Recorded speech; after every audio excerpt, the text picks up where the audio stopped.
We're live. You'll see a couple of changes in here in just a minute. Hello! If anybody comes in, we'll see the information here. We do need to pause this because I don't like to, let it use resources on the computer. So this is not always accurate either, but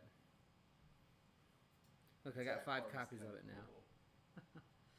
And then so now we go back to here and we're seeing our, it's carrying over. So then we'll change it over to Tribecast when we're ready to go live on video. This is so cool. I like these things. It's exciting. He's weird. Good morning. Good morning. It is morning. Hello and welcome. I'm waiting for this to open and then I can open it. So I can't see chat at the moment. I want this in here. Is it going to let me click my links? Yes. Sweet. So then on here, I just open YouTube, hit the little premium button. We go to your channel, click on our live, pause. Yep. Okay, I don't know why I did that. Pause. I don't know what it's doing here. Hopefully that's not how other people are seeing it. There it goes. Pause. Okay. There we go. The only other thing that I don't have currently with me is the keyboard. It's a lot easier to type responses, so let me grab that. Get your keyboard. Get your keyboard. Bring it on in here. Get your keyboard. Get your keyboard. Unless the Fae made it disappear. You really make me nervous. You know what's really cool? My inner sight. Huh? My inner sight. Uh-huh. That's cool. I think it's really cool that we have a magical dog. I don't think she's a familiar, but she comes in and she's always adjacent to us going live, like, and doing stuff in here, She's, like, right there. Oh, God. Am I going to break this chair? Probably. Okay. It is much more comfortable with the back. I know. Uh-oh. Ma petite agrees. Mademoiselle, ma petite poissette. Mademoiselle, ma petite poissette. So let's remove this. We need to get new batteries for it too. So when this turns on, just for the record, this keyboard will just go away. So now you just type. So if you want to type something without them, you can just hit a button sometimes and make sure it comes up, and then you can just type on it wherever you want, and it'll go right into the chat. So it's just a lot easier. Well, so I'll lay that way. Well, now I will light my rose guava candle. Okay. Go ahead. Is that what didn't you say when we go to this place? Yeah. As you should have observed me grabbing the charcoal and then take my lighter. Would you prefer I go get my own? No, I'm just giving you things to shadow work on, that's all. So quick light charcoal is my favorite. I like, there's 2 different sizes usually that you can get. I like this one. Our volume is low. Well, that's not good. Let me turn it up. Thank you for letting us know. Hey, Paranormal Witch! All right, so we're going to do a little training. I know you can't see us right now, but I'm going to let Rook see this. Right here, you see where it says, you can't, well, yeah, go up and look. See it says Blue Yeti? Yes. So this line right here will make us louder, and we want to be in the yellow, to be honest. Like, so if we're just talking normally, we're going to turn that volume up until we just barely edge into that yellow. So is that better, Paranormal? Test. Well, you can't test while you're yelling at the computer because the microphone's back here. But let me know if that works a little bit better. And if not, there's a couple other things we can try. And when we go live, we change settings on the mic. So when we go live, we can actually change another couple of settings. But let me know if that's better. Oh, thank you, Paranormal Witch. I would really like to read that about the Fae. You know what? Thank you, thank you, thank you. I apologize. I'm glad you can hear me, but I am going to go ahead and change one other thing anyway because I know what I did wrong when I was doing this. That's not the figure 8 one. I believe that this is the accurate setting now for our Blue Yeti. So hopefully it's still good. Let me know if that got worse or better or the same. We're still working on it. But I'm excited, and I know you're talking to Rook about the Fey Realm stuff, but I am highly interested also. We have... that's what we probably need to do today too, don't we? Some more champagne. We need to get out some more Fey Garden stuff, because our Fey Garden's kind of fallen away. And we have two. We have one here at our house, and we have one that's far away in our the land that we have. And we're not taking as good of care of it as we should. So hopefully, we'll do that. You might as well bring it in here. I didn't know if you wanted it anymore. I do. So we call the corners? We sure can. Where should I put it? Right over here. I mean, you could just refill me. Oh.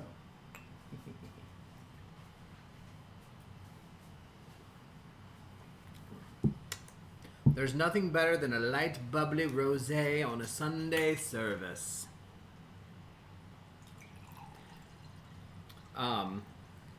I kind of want to talk about something else that's not on our list. I don't want to forget. I want to talk about Temple of Imagine. Okay. But I don't want to give too much information because it's not ours to share. Yeah. I just want to mention like the ideas and the thoughts behind that kind of process. Oh, we have to make our and we're making mead today. Like that's our other Mead. thing. I need mead. need mead. And I don't care if it tastes terrible. I'm still gonna eat it, drink it. I am very excited to read what you're willing to share with me, Paranormal Witch. That's awesome. Good morning, Dragon Dancer. How are you? Good morning. Let us know if you have any issues with sound. We did make some changes to our microphone, and we are inside again because it's just too muggy out right now. Although I am excited to get outside in a week or two, even if it's muggy, just to show the new setup outside, because we had some pretty significant work done in our backyard and moved some things around for clarity. So, as usual, we're going to continue like going live, about 15 minutes before 11.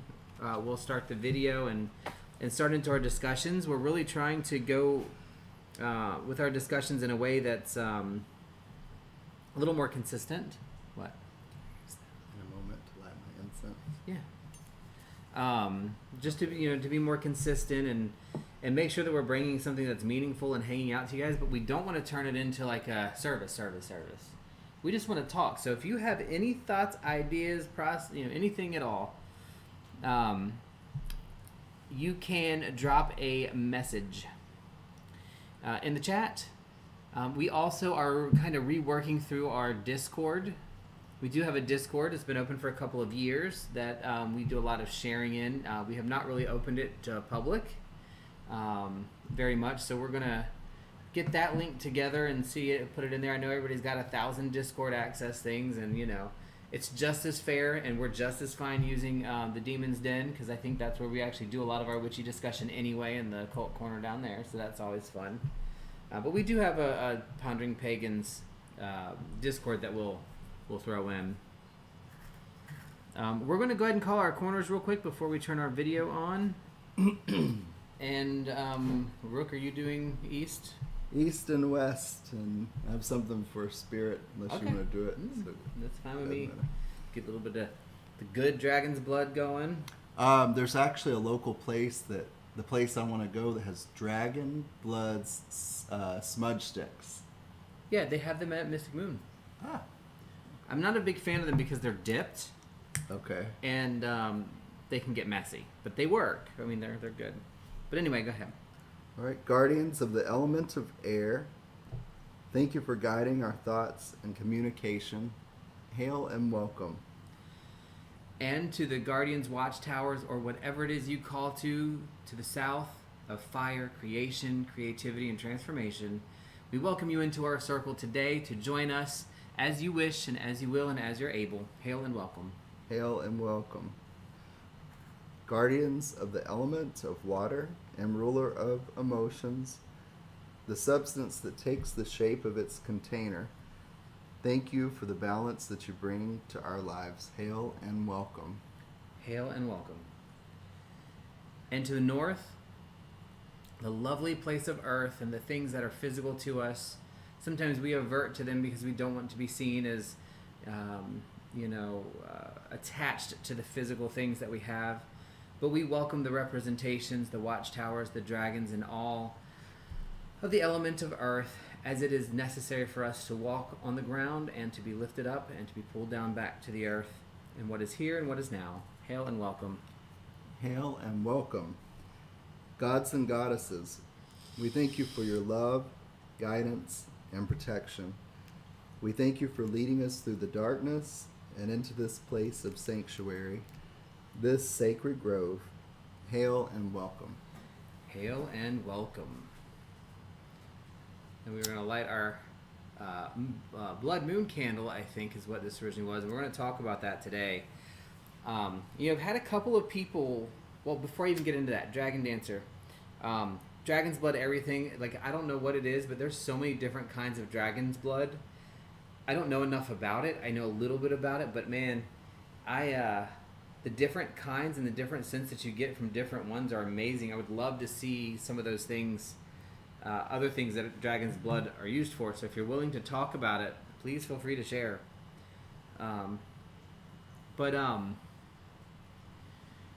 But yeah, so one of the things I wanted to just mention real quick before we turn the video on is somebody made a comment at one point.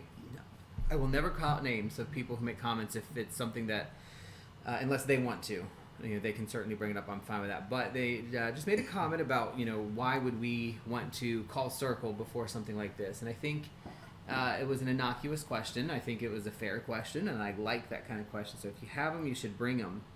But the reason we call circle is because, at least from my perspective, we're creating kind of a, I don't want to say cone of power because that's just way too specific, but we're creating an element of what we're discussing and talking about, to do so in a trustful manner, in an open manner, and inviting in the energies and the deities of things that will benefit us and will push us forward, while also trying to be safe and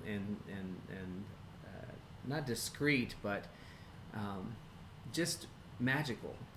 And you don't have to call every corners every time. You can do any circle any way you want. You can be like, all right, I'm drawing a circle around me, and in this circle only good shit comes in and only bad shit will go out and bad shit can't get through. Whatever your process is, but it gives me a feeling of magical placement. I use it for not just any meditations, but if I'm doing ritual or meditation, I'll use it. But that's one of the reasons why we like to call a circle and why we started and felt comfortable going ahead and starting circles and sharing that on something like YouTube. I don't want it to get to the point where it's like, we're lighting the chalice of the earth so that you can join us and be part of our mystical... No, it's just to set the circle and kind of give an example because we want this to be interactive. We've got tons of different kinds of people in here, right? So, fun stuff. That's the purpose of it. If you have a circle, a way to call a circle, and I've never done it before and you want us to try it, we'll do it. I think that would be fun. Or you can come on and do it. Yeah, or you can come on and do it as soon as we can figure out how that's going to work. Because right now I think we'd have to use our cell phone and Discord and just play it. But we would figure it out. If you want to join us and have discussions like that, that's kind of the goal here, is this to be for everybody. That is awesome, Dragon Dancer. I would love to to smell that roll-on perfume. Oh. Bath bombs are cool. Body butter, soap, milk bath, perfume. Man, I'd like to put in here if you're selling it. I would love to buy some and try it. Absolutely. Yeah, and that's another thing we probably should be talk about. If you're a local seller, we're not going to be able to support every single person that's ever existed in life, but if you're a local seller and you have some of this stuff, please feel free to share that in our Discord if you join it, and on here if you want to put a link in. I don't know if you're allowed to even anymore, but we will certainly share that link and put that in the description afterwards, so that people can access, where you're potentially selling stuff. We have our own online shop, but it's currently unpublished as we're getting stuff together. But I think we have maybe 40 bars of soap, and that's where we kind of got stuck. And then all the candles we made, we ended up just using them because we liked them so much. I love candles. It's not good to make candles if you love candles. Uh-uh. Oh, and speaking of that, I'm making it's not for a magical person, but there's someone at work.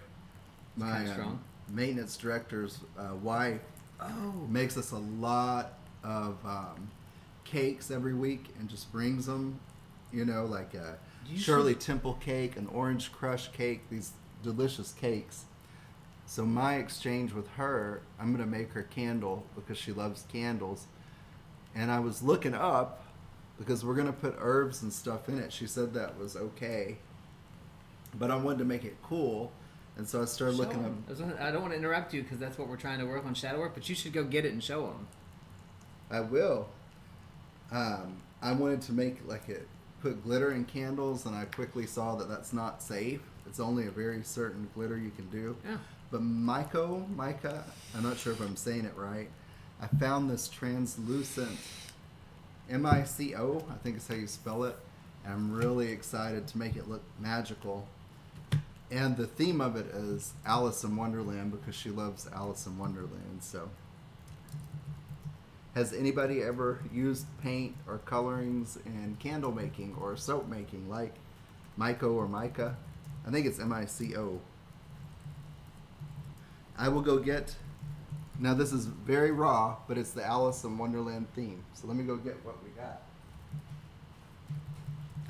Yeah, so that's one of the things that I wanted to, that's not on our topic list today, but we'll talk about it real quick, is it's pretty cool to I've always liked thrift store shopping and thrifting, whatever you want to call it, and just finding just neat stuff. And you can find, yes, I'm a hoarder and I blah, blah, blah, blah. I'm trying really hard, but you can find really old books and things that are just pretty cool that you can use, but you can also find things like this was all Rook's idea, and I like it, and we're going to start doing this more often. We do make our own candles. If you want to grab that one, that's one we made also. And we have them, again, the selling a shop, which, by the way, if you ever need help taking pictures of your items, we have the picture box thing where you can get it up. Yeah, that is kind of Alice in Wonderlandy. Very Cheshire Cat. Oh, it smells so good. But we have our own proprietary blend for some specific scents and things, but then we have the regular ones, right? There's a lot of smoke.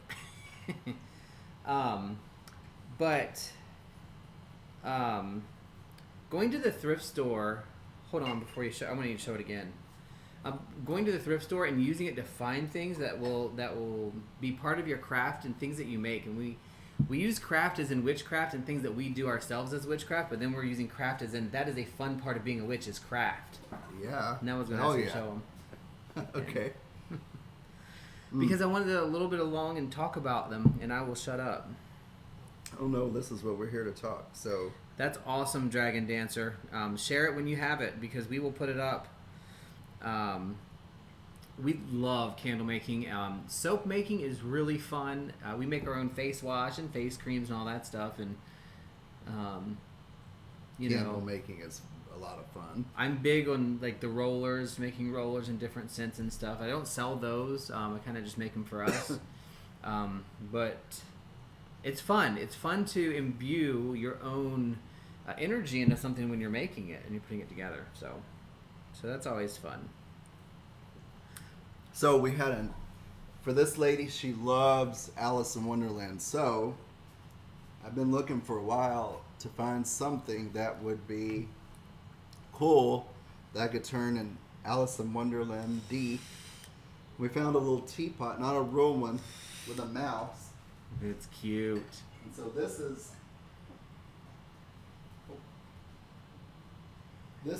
the little teapot that I found. And what I'm going to do... $3. $3. What I'm going to do is paint this like a gold, silver, or purple. Pour the candle in here. And this is going to be the top of it. That's one. Or I may not even need to paint it. I don't know. Yeah, we'll have to think about it, whatever comes to you. But that's the most fun part of the craft. And then, for the second candle, I'm going to pour it in here. This would be a 3-wick. It's like, I don't know what you call this. It's like a mini crock pot. It's an actual, like, Tefal pot. So what I'm going to, $3. So Kind of what want I'm one for gonna do myself to here use. is do like purple and black swirls, like Cheshire Cattish, and put her favorite quote from the book going around and play with it. Does anybody know what kind of paint is best to use on this? Well, let's see, Megaware. I'm pretty sure that it's going to be enamel. I just don't know. That's my guess.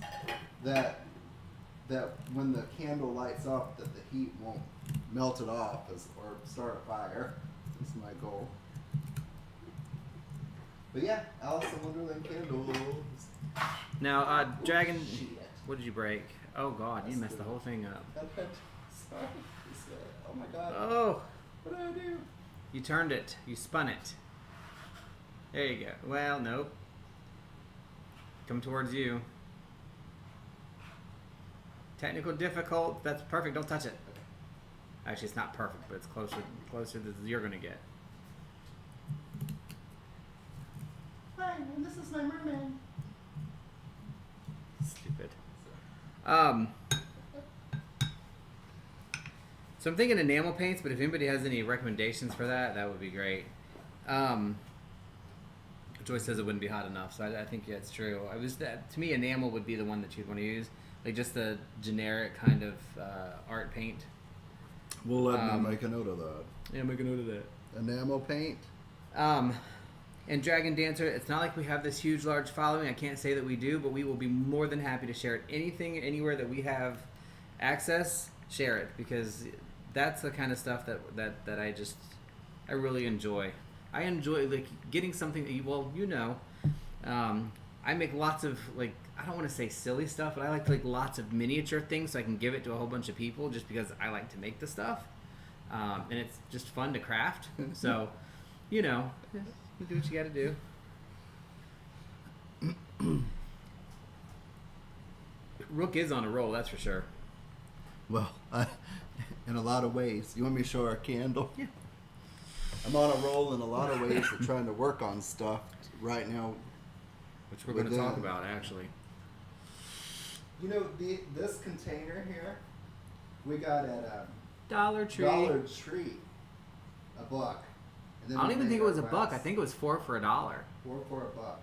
I mean, isn't that cool? It's very Beetlejuice, Alice in Wonderland, Nightmare Before Christmas kind of thing. 4 for $1, and it's fun. It's cheap. Yeah, and you can buy, like, if you want to make candles, there's lots of ways to do it. You can do it for very inexpensive. With Dollar Tree, you can get the wax. It's usually pretty cheap. And the wicks, it's like usually 100 in a pack. And you can get wood wicks. You can get regular wick. The wood wicks, for me, seem to be a little more I higher like flamed. They are, but I have 2 of our wood wick candles that I've been burning, and they've been lasting forever. And they have our signature scent in them. But Which you had what? You wouldn't want to tell what's in it? It smells so good. I'll tell you what's in it, but not how much of each thing. It's cardamom, which is the secret scent, but cardamom, clove, and black pepper. It's very good. Mm-hmm. And that's kind of like my signature odoriferousness scent. Yeah, it's just a little bit off on one side. On like my right, it's a little bit too short, but we'll handle it because you don't want to make it worse. Now I feel like we're further away, but that's okay. Are we? I can move it up. Yeah, that backflow burner is strong. Woo, it is, honey. I like it. I hope you can see this little witch with a cauldron backflow burner. I love her. Like the smoke comes out underneath the cauldron and between the skulls and gathers. Of course, as soon as we started talking, the air conditioner cut on, so now it's blowing it a little bit. But yeah. Woodwicks are actually, they're pretty easy. You just have to, the thing that I don't like about Woodwicks, at least the brand that we had, is they come really long and you don't have a whole lot of choices and you have to cut them right to size. And it feels like you're wasting a ton of the wick. although you can reuse them by using like the hot glue and hot gluing just the wick in the bottom, you lose the base, which makes it really hard to hold up. It makes it kind of a goof. And you need something to trim it after each use. Scissors do not work for wood wicks. Do not work. And let me tell you, honey, if you don't trim those things, the flame is too high and it's like not safe. It's like a little fire. It is a little fire, but we'll actually, other thing just to comment. We've done, and then I want to get started on our stuff because I don't want to get too far out. We've done a couple of streams with like cooking and stuff, and we're going to do, we're making our mead today. So Joy, you want to come over later and make mead, you can. But we're going to do that today because we just keep forgetting and delaying it. And we've got to have and we've got all the stuff now. What are we making it for? Whenever we get it. But we're going to have some imbuement to it. But we have a lot of tools, and we've been very blessed to be able to have a lot of tools and accesses. So if you have certain things or anybody is local to the area and wants to come over, we would be more than happy to do a workshop, maybe even at this table in this setting exactly like this. Our camera's on a raised pole, so we can raise it up and kind of shine it down. And we can make the wax from here. We have an actual candle wax with a nozzle on it, like a cooker, so that it's a little bit safer instead of pouring and doing the double boiler and all that stuff. But we're going to be doing all those workshops. If people want to come and hang out and do it while we do it, that's great. If not, we'll still do them, but just throwing that out there. One thing, I am on a roll. It's probably the rosé. Probably should slow down.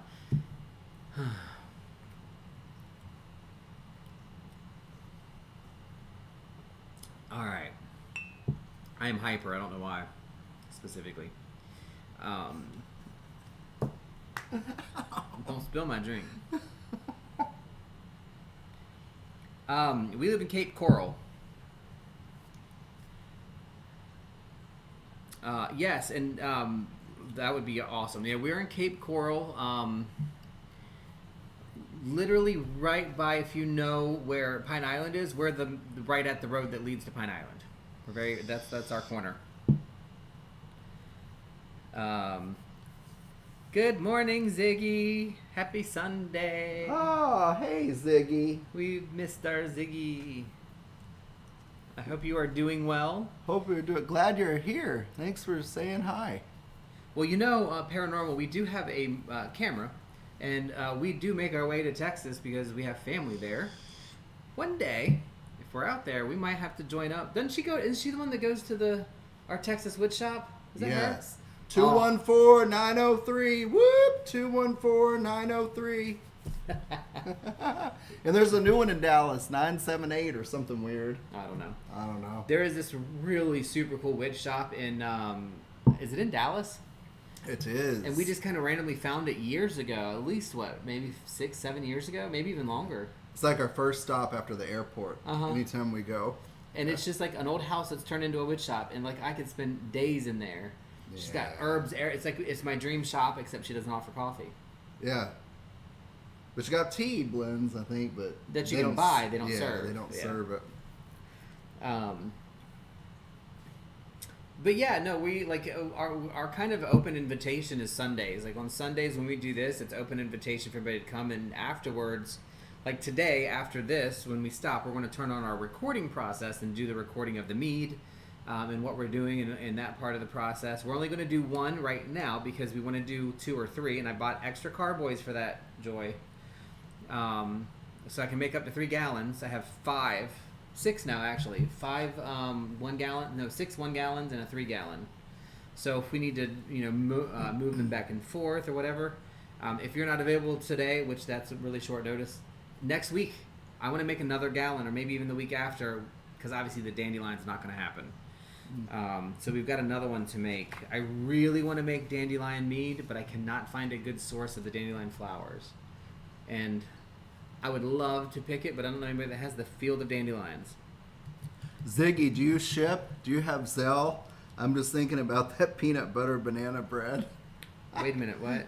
I said, does Ziggy have Zelle and does she ship? What did I miss? She's making peanut butter banana bread. Oh. That sounds delicious. Peanut butter banana bread does sound delicious. We put that right there with our walnut brown bread with the molasses. Oh, it's so good. How oh, what was I gonna say? Oh, she's flower now, elderflower. I'm sorry, I'm getting used to these progressive contacts, and I don't know if I'll ever get used to them. Two glasses of rosé in. That's what that is. I need some more. Me too. Go Phil. There's not much left. I know. This is good. Sweet bitch, it says. It's sweet pink. Oh, sweet pink. Yeah, so Sundays, like if you're local, come have some champagne with us on Sunday. We'll order it up. It's open invitation to anybody in Keith or Tribe. I know it's weird for people to just kind of pop up, but if you ever just pop up around this time, you can join us on here. 11 Eastern. Like, we don't always know if and when Joy's coming, and, you're welcome. That's fine. Make sure you didn't get any more than me. I know you're looking. You got more than me still, but whatever. Oop, no, I need two more drops. Open invitations for this, and again, like I said, after this, what we do, this is usually when we do our craft stuff, is on Sundays after this. I made this champagne. We're still doing our perpetual stew. This week was really good. It was it was so good. Creamy potato soup. We had the kale cut up and ready to go, but we ended up throwing the kale away because that's just not on my menu. Yes, Ziggy, you have to one day, anytime, come visit. Come get some of the sun is some vitamin D. Well, the sun here is definitely different. Yes. Like factually, but the energy is definitely different from the sun. We're closer to it, and you can really feel it. You can see it in the colors. I like rain and stuff more usually anyway. That kind of weather is my thing, but like even going home to Virginia or to Texas, the sun always seems like the colors are kind of muted. Like even when it's bright and green, it's gold here. And then when you come back to Florida, it's an instant. It's like a lens has been flipped up or open. Filter. Like at the like a filter. Eye doctor. Yep, it's like a filter. It's so pretty. And I'm not a sunshiny person typically, but I love it here. I should live in Washington where it's cloudy. See, I don't necessarily think that I like cloudy and overcast. What I like is powerful, strong thunderstorms, which you get in Florida, and then you go right back to the sun.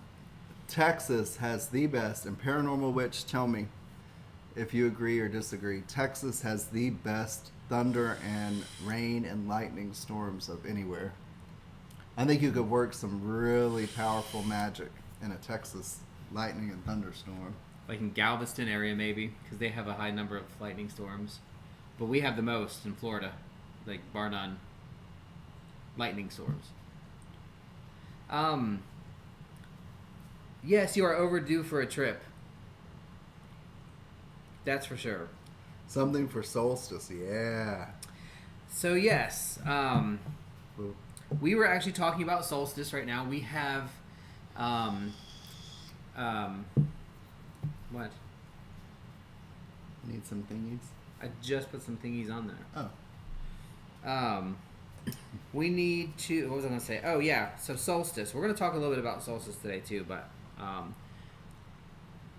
so let's talk real quick about some things that we're going to do a little bit differently. We are going to, and I know we do this on Malice Experience on podcast. We do a tarot review, like a new tarot deck or something, and we talk about it, and I do a weekly reading. Well, I already do a weekly reading on our channel, so that's going to stay the same. I'm trying to convince Rook to start getting in there and do some of them so that I don't have to do all of them. Yeah, mine will be kind of like wacky. It's called, I was going to call it Hot Mess Tarot, but I don't think that's good. So I'm going to call it A Minute and Some Seconds, because it's going to be a minute and some seconds. Off the, whatever comes first. Boom, boom, boom, boom, boom. And so what I do want to do is I want to talk about tarot in here, because part of a lot of pagan tradition, okay, let me not say it's not tarot, it's divination of the week.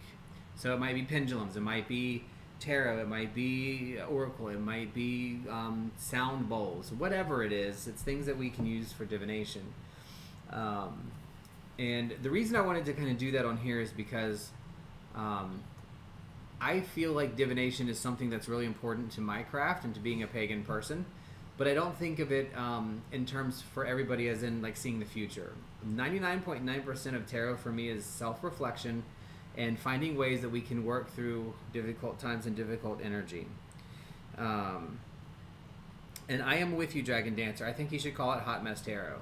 Okay, I love it. That was my first. I'm just saying. Like, and I told him that, and he still ignores me. That was my first. But now intuition. that you said it, he's acting like it's a good idea because what I said didn't matter. That's what came as my first thought, but I didn't want to be offensive.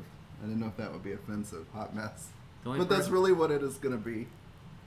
Yeah, I like that. So this is our summer blend. We still have some left. Oh, it's so strong. But anyway, but yeah, so we're going to get into that. And so when we do our weekly tarot, I'm going to talk a little bit about some of the tarot decks and other things that we have so that we can kind of have that conversation. The other reason why it's on the top of my mind is that we're actually going to be using a friend of ours has a website.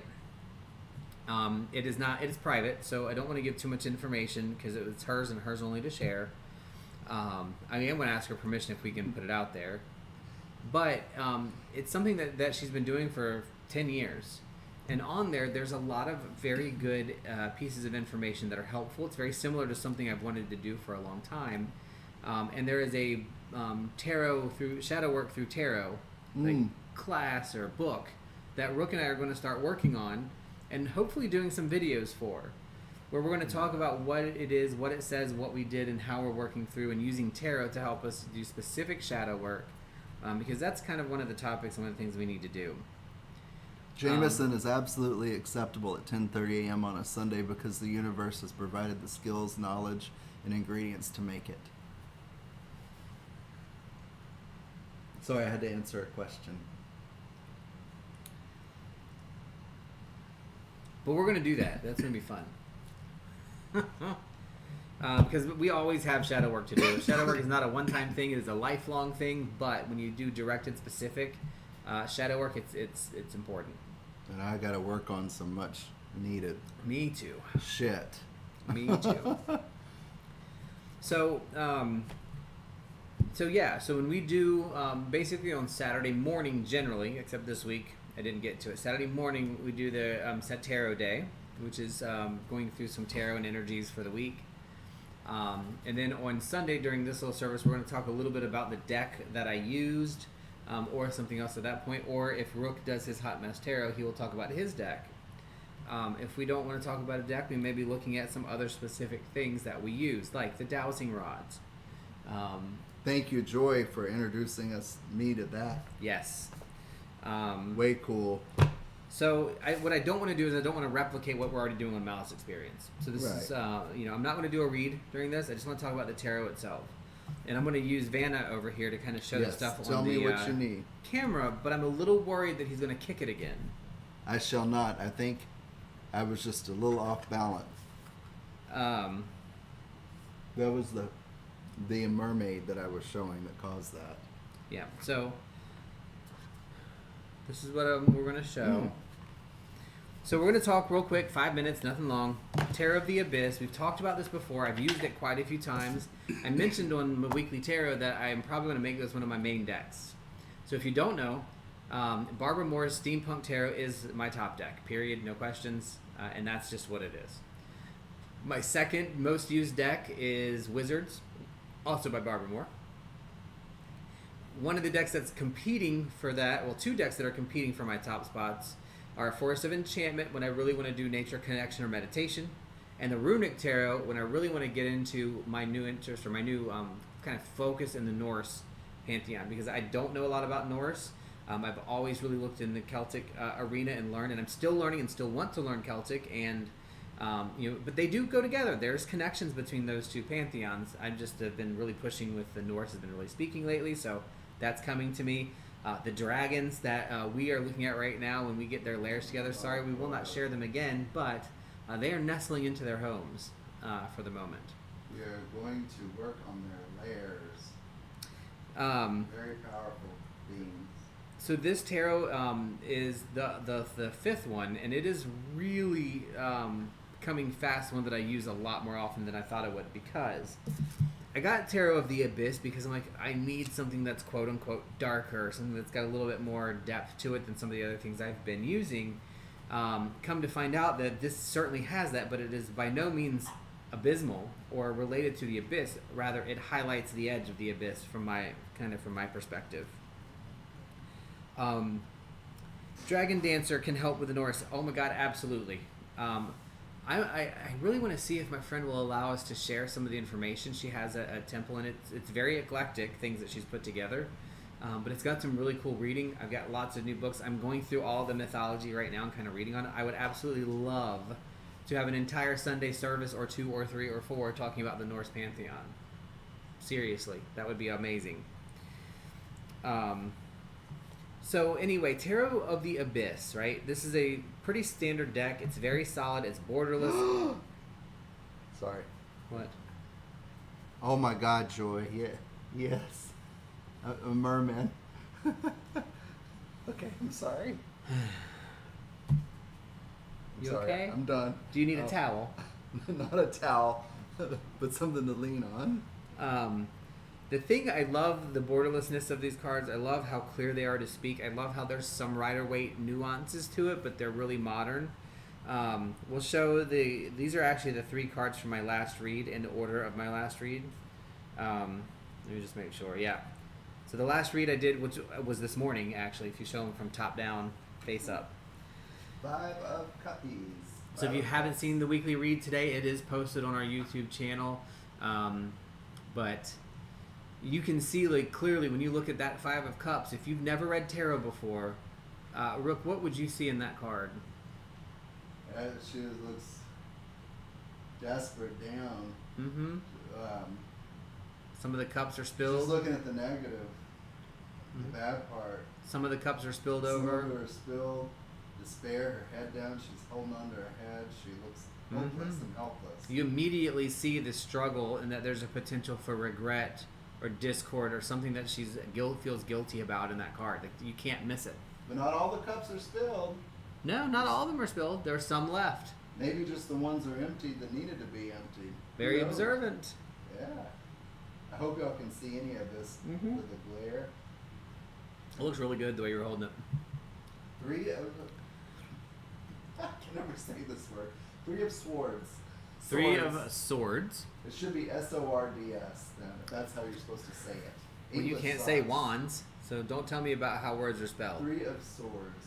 Swords! I said it! Swords! There you go. Swords. The next one's a wand. Don't worry. Swords! Swords! Okay, you're not drinking ever again on daily, on weekly. So this card from the Tarot of the Abyss is really cool because it's not your typical picture of a heart with the 3 daggers through it, right? It's a little bit different. Could be almost intellectual. Well, I mean, that's a sword, but the thing is, it's heartache, but it's not about necessarily a heartbreak. Like, it's not a love interest gone sour or a 3. Like, a lot of people go with the 3 as a crowd. You know, there's some problem you're going to have a relationship in.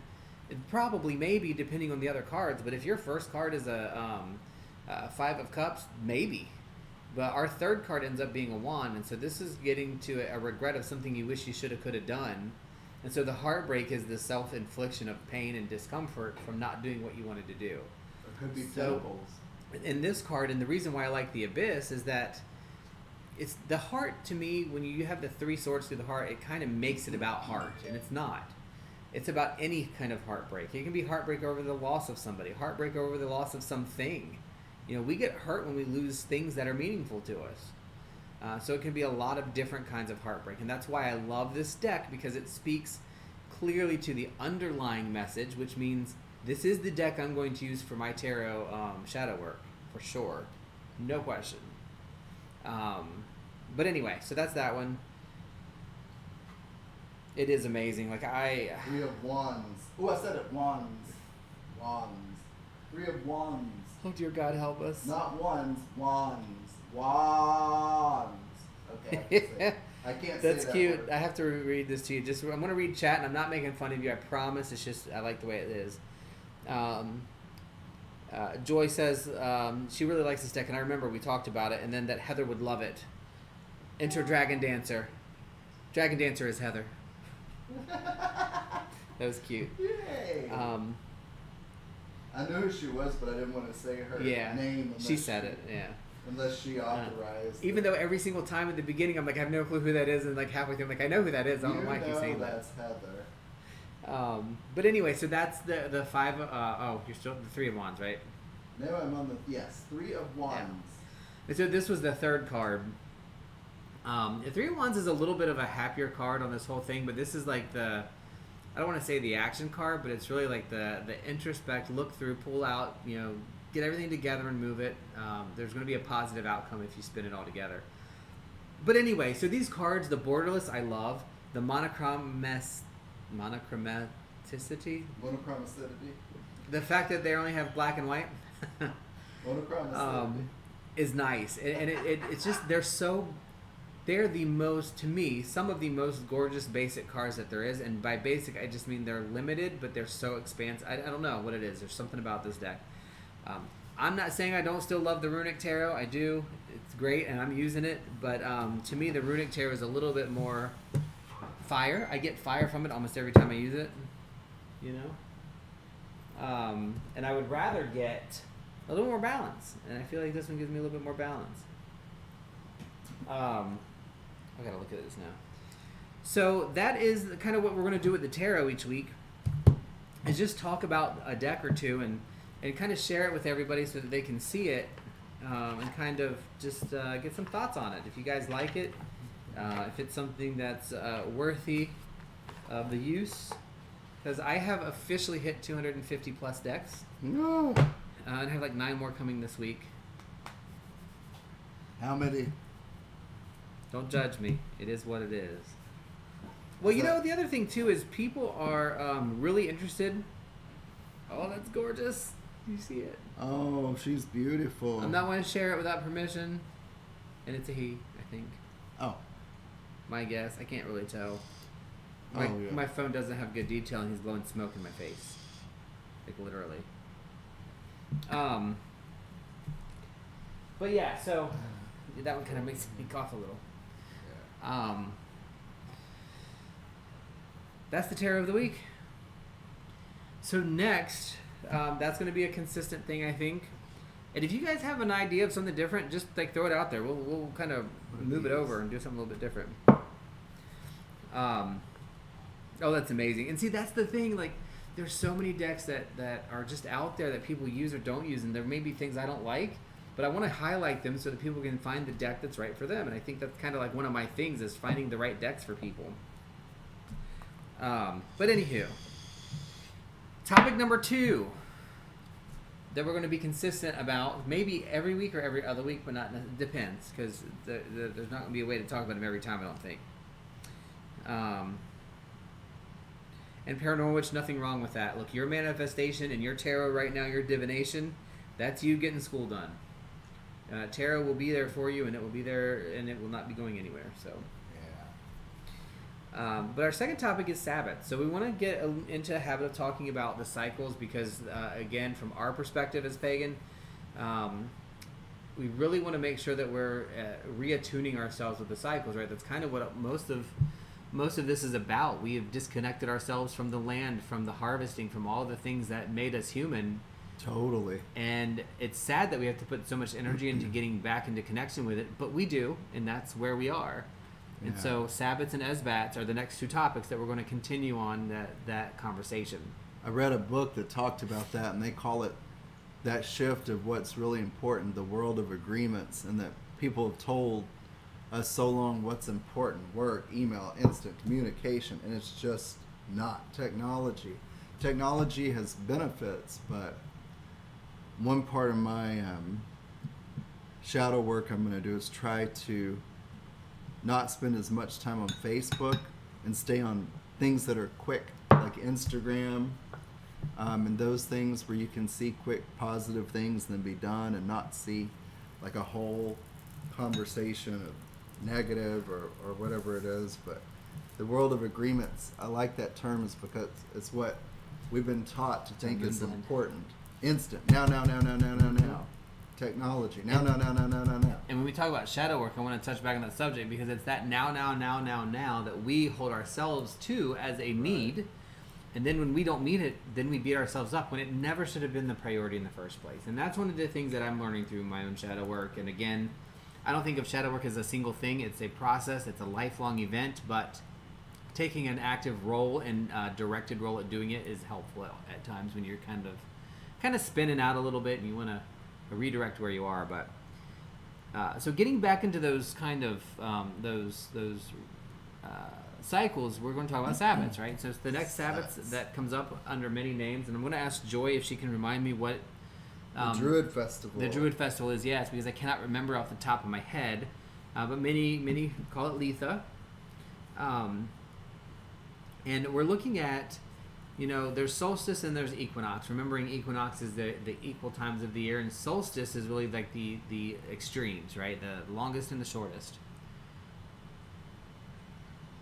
Do we have any more wine? I kind of want some more.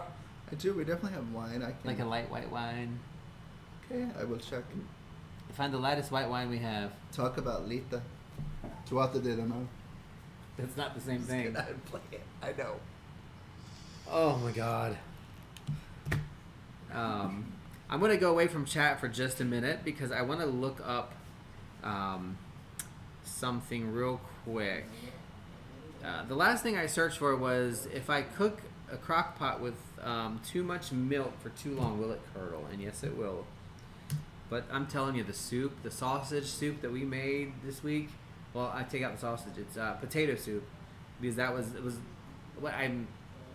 So we're not vegetarian. We're working on slowly getting to lowering our meat footprint, just for the record. So we have every time there's something meat involved, we do half meat, and then we double the amount of other things in it. So we did tons of potatoes. So good. So good. And we're getting to the point where you don't even need the meat part. Really. Anywho, talking about how we're doing stuff in Letha, right? So I believe this year it's usually between the 20th and the 23rd. It does rotate a little bit because remember the actual rotation of the Earth is 365.24 and some days. And there's an actual day is 24.02 hours. It's not everything is exact. So every once in a while the days shift a little bit. But this is truly a fire event. This is all about the bonfire, the dancing, merry dancing, the drinking, the enjoyment of just life, and you jumping over the bonfire for good luck to burn away the bad luck and to leave only the good luck behind. It's a time of hand fasting. It's a time of things coming together, and it's very similar to Beltane. I mean, Beltane is very similar when it comes to these things, right? We're into that Fire Forward festival. And Letha is really the midsummer. It's the middle of the summer. It's the hottest time. Well, not necessarily because that can change, but it's about the representation of the full, unbridled power of the sun. It's out there. It's full. And so we're talking about, we're writing rituals now. So, we've written a couple. We've written Beltane. We do take in a lot of stuff from other things. And we want to make it a balanced ritual. So we are going to plan on, I think it's June 18th, Saturday, having our, what do you call it? Pool party / Letha festival. And while we cannot do a bonfire at our house, we do still have Joy's cauldron, and we have our own pochi pot cauldron, and we'll be burning fire. We'll be having some fires going to kind of represent that bonfire. We'll be doing lots of reds and golds and bright colors, and we're going to work on writing a ritual that is expansive, inclusive of multiple different types of, oh my God, that is beautiful. I'll tell you in a minute. Multiple different types of whatever eclectic paths that we're going to bring in. So open to all. Anybody wants to make adjustments and things, that we want to do that. But we're going to have fun. But the really important point of Letha is really representation of the burning away of the things that don't need to be there, and the creation and the relief of the things that are. It's all about being in your own inner power, and your own brightness, and your own shineability, your own inner sun, and we want to really represent that. Obviously, we're making the mead. Mead is not going to be ready by then, but and plus we had a lot of delays trying to get all the pieces together because my Virgo wants perfection, and that's just not always a good thing. But it's going to be fun. It's not going to be heavy core. It's not going to be, to me, it's not about being perfection and specific. For Letha is literally about dancing, and nobody has to do it naked. We'll have trunks and swimming suits on because we'll have the pool, but it'll be fun. So if you're celebrating Letha for yourself, it can be as small as lighting a candle and just picturing yourself jumping over the candle, or thinking about what's happening and things that you want to burn away, and then let your internal light shine, your internal brightness. Would be something that would be very fun with your Letha Sabbath. We also do want to talk a little bit about the altar setup when we do Letha, but I don't have anything available just yet that we can show.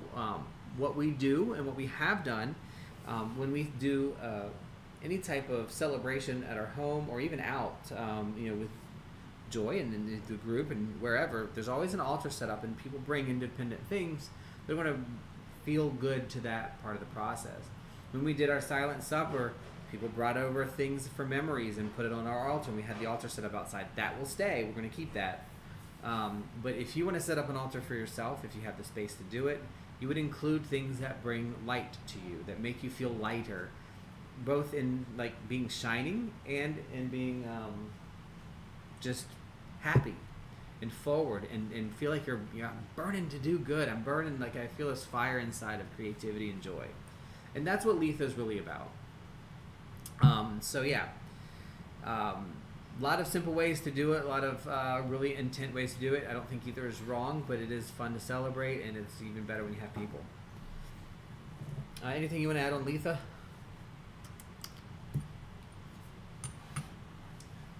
No, just that, that's next week. We got something, right?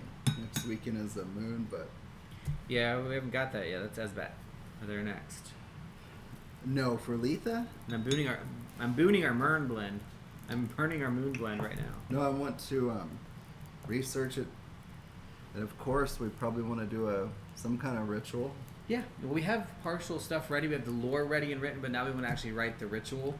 Make the incense blend. And we're going to want to make an incense blend. If you have a recommendation for the incense blend, you tell us what that is, and we will include it in our blend that we'll probably make next weekend if I get that together.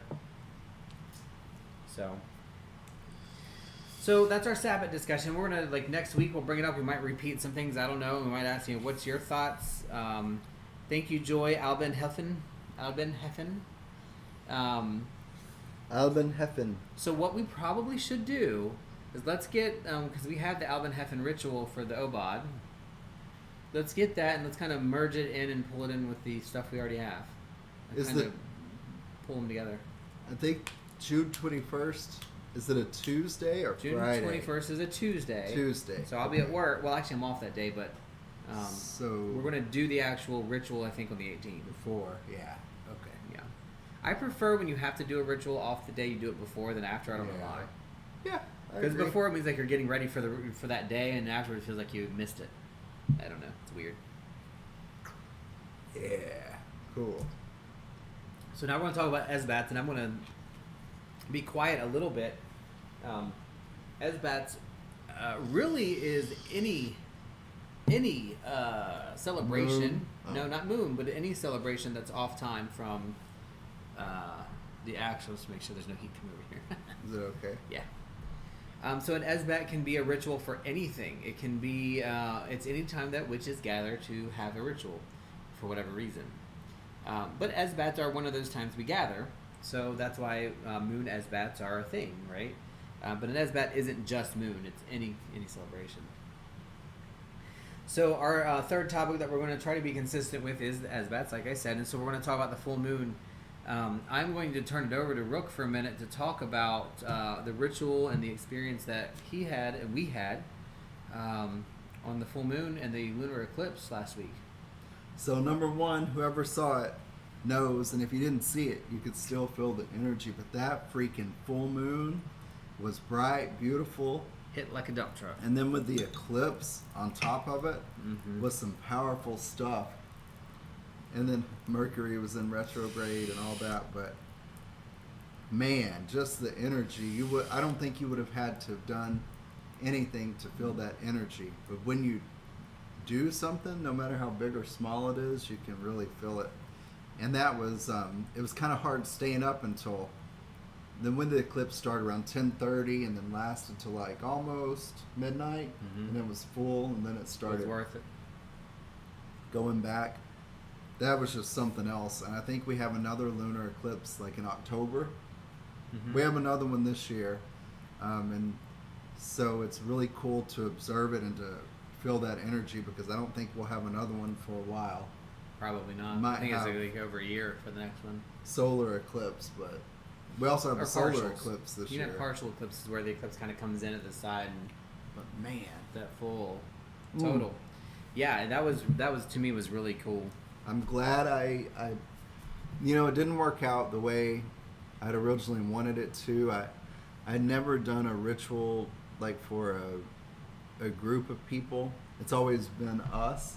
I've written one before, and my intent was our purpose initially was to write a ritual for this full moon, the blood moon, the lunar eclipse, The super blood flower moon. and it was going to be my first time to perform a ritual for a group, and it didn't work out, but it worked out the way it should have. And that was almost like candle working or herb working to me.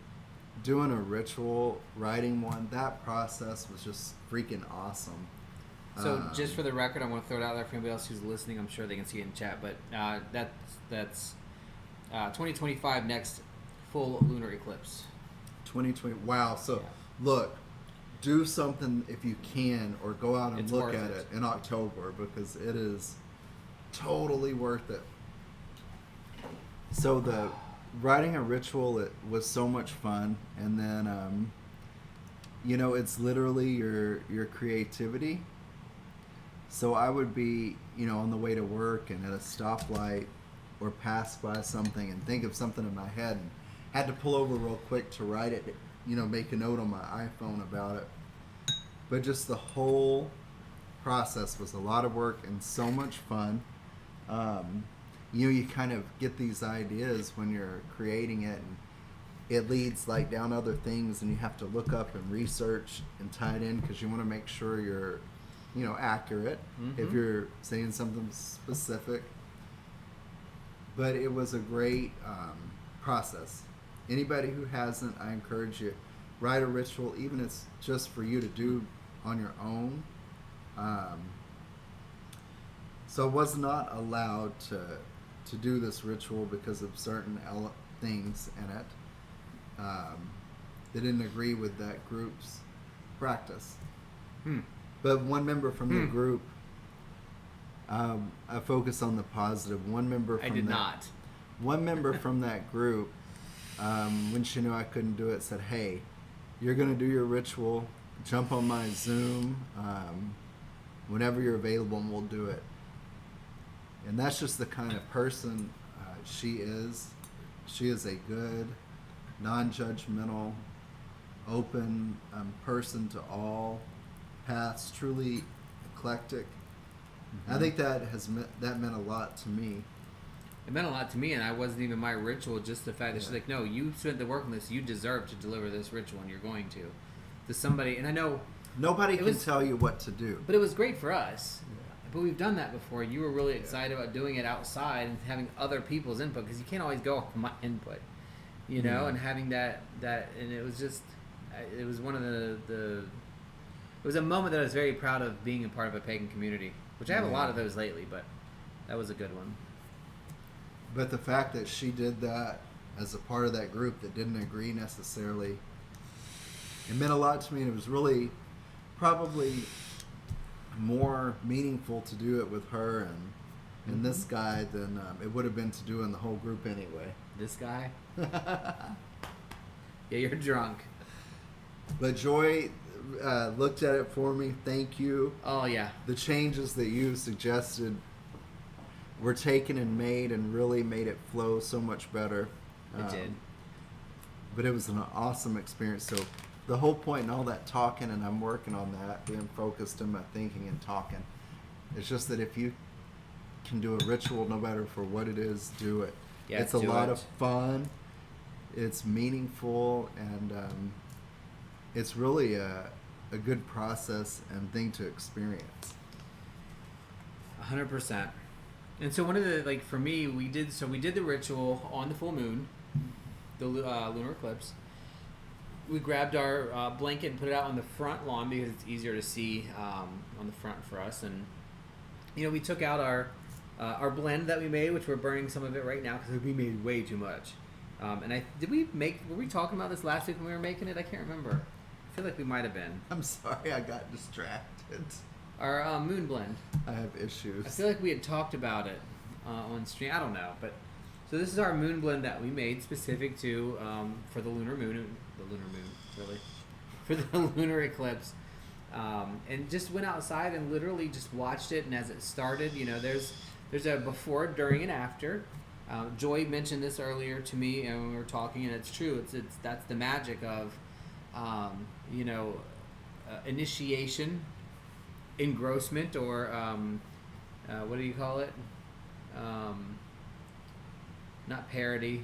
I don't know. I can't think of the right word for it.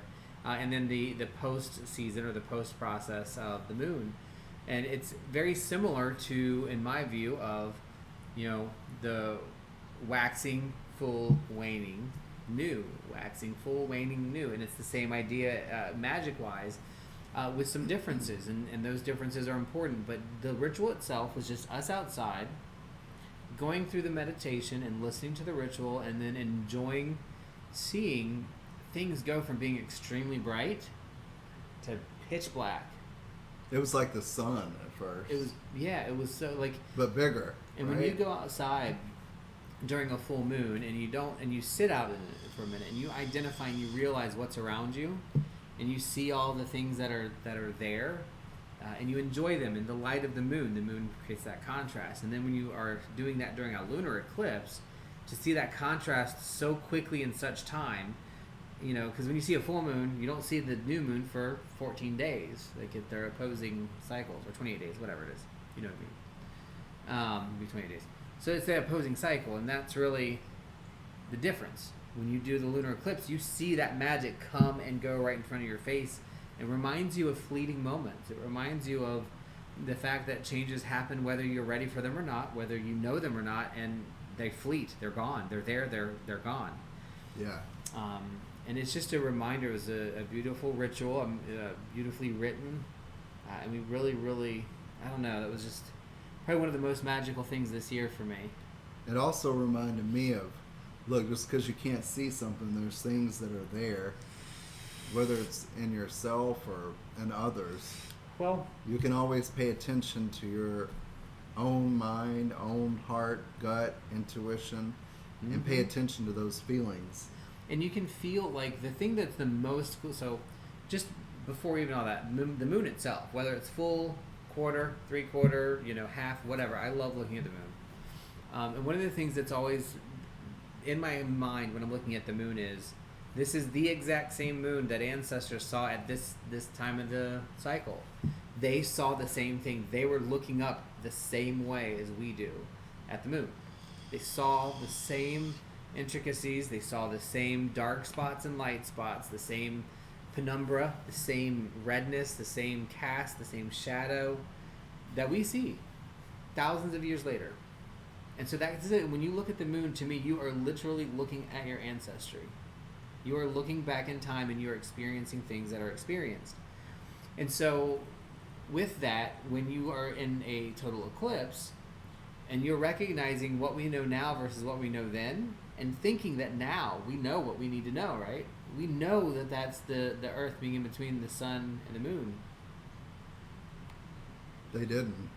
Well, they didn't, but in another 100 years, is there going to be something different? Like, we only know what we know now because of what we know now. Like, we're just as much hubris about recognizing that the existence of the moon is still there. Like, they knew, they just didn't know how to classify it. We think we know now, but we don't. And we're going to not know in the future.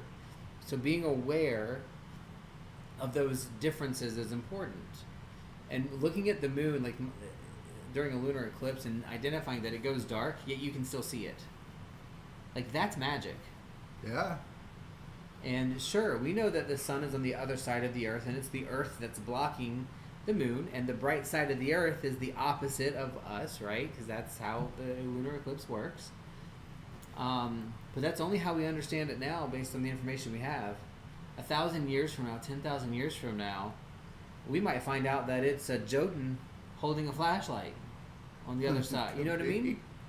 And I'm being silly about it, but that's kind of the idea. And when you approach ritual and Esbat and Sabbath like that, to me, it just makes it magical and it makes it mean something. And I don't know. It was a great, great ritual. I really enjoyed that. Thank you, and thank you, Joy. That's kind. It sure was a lot of fun to write it.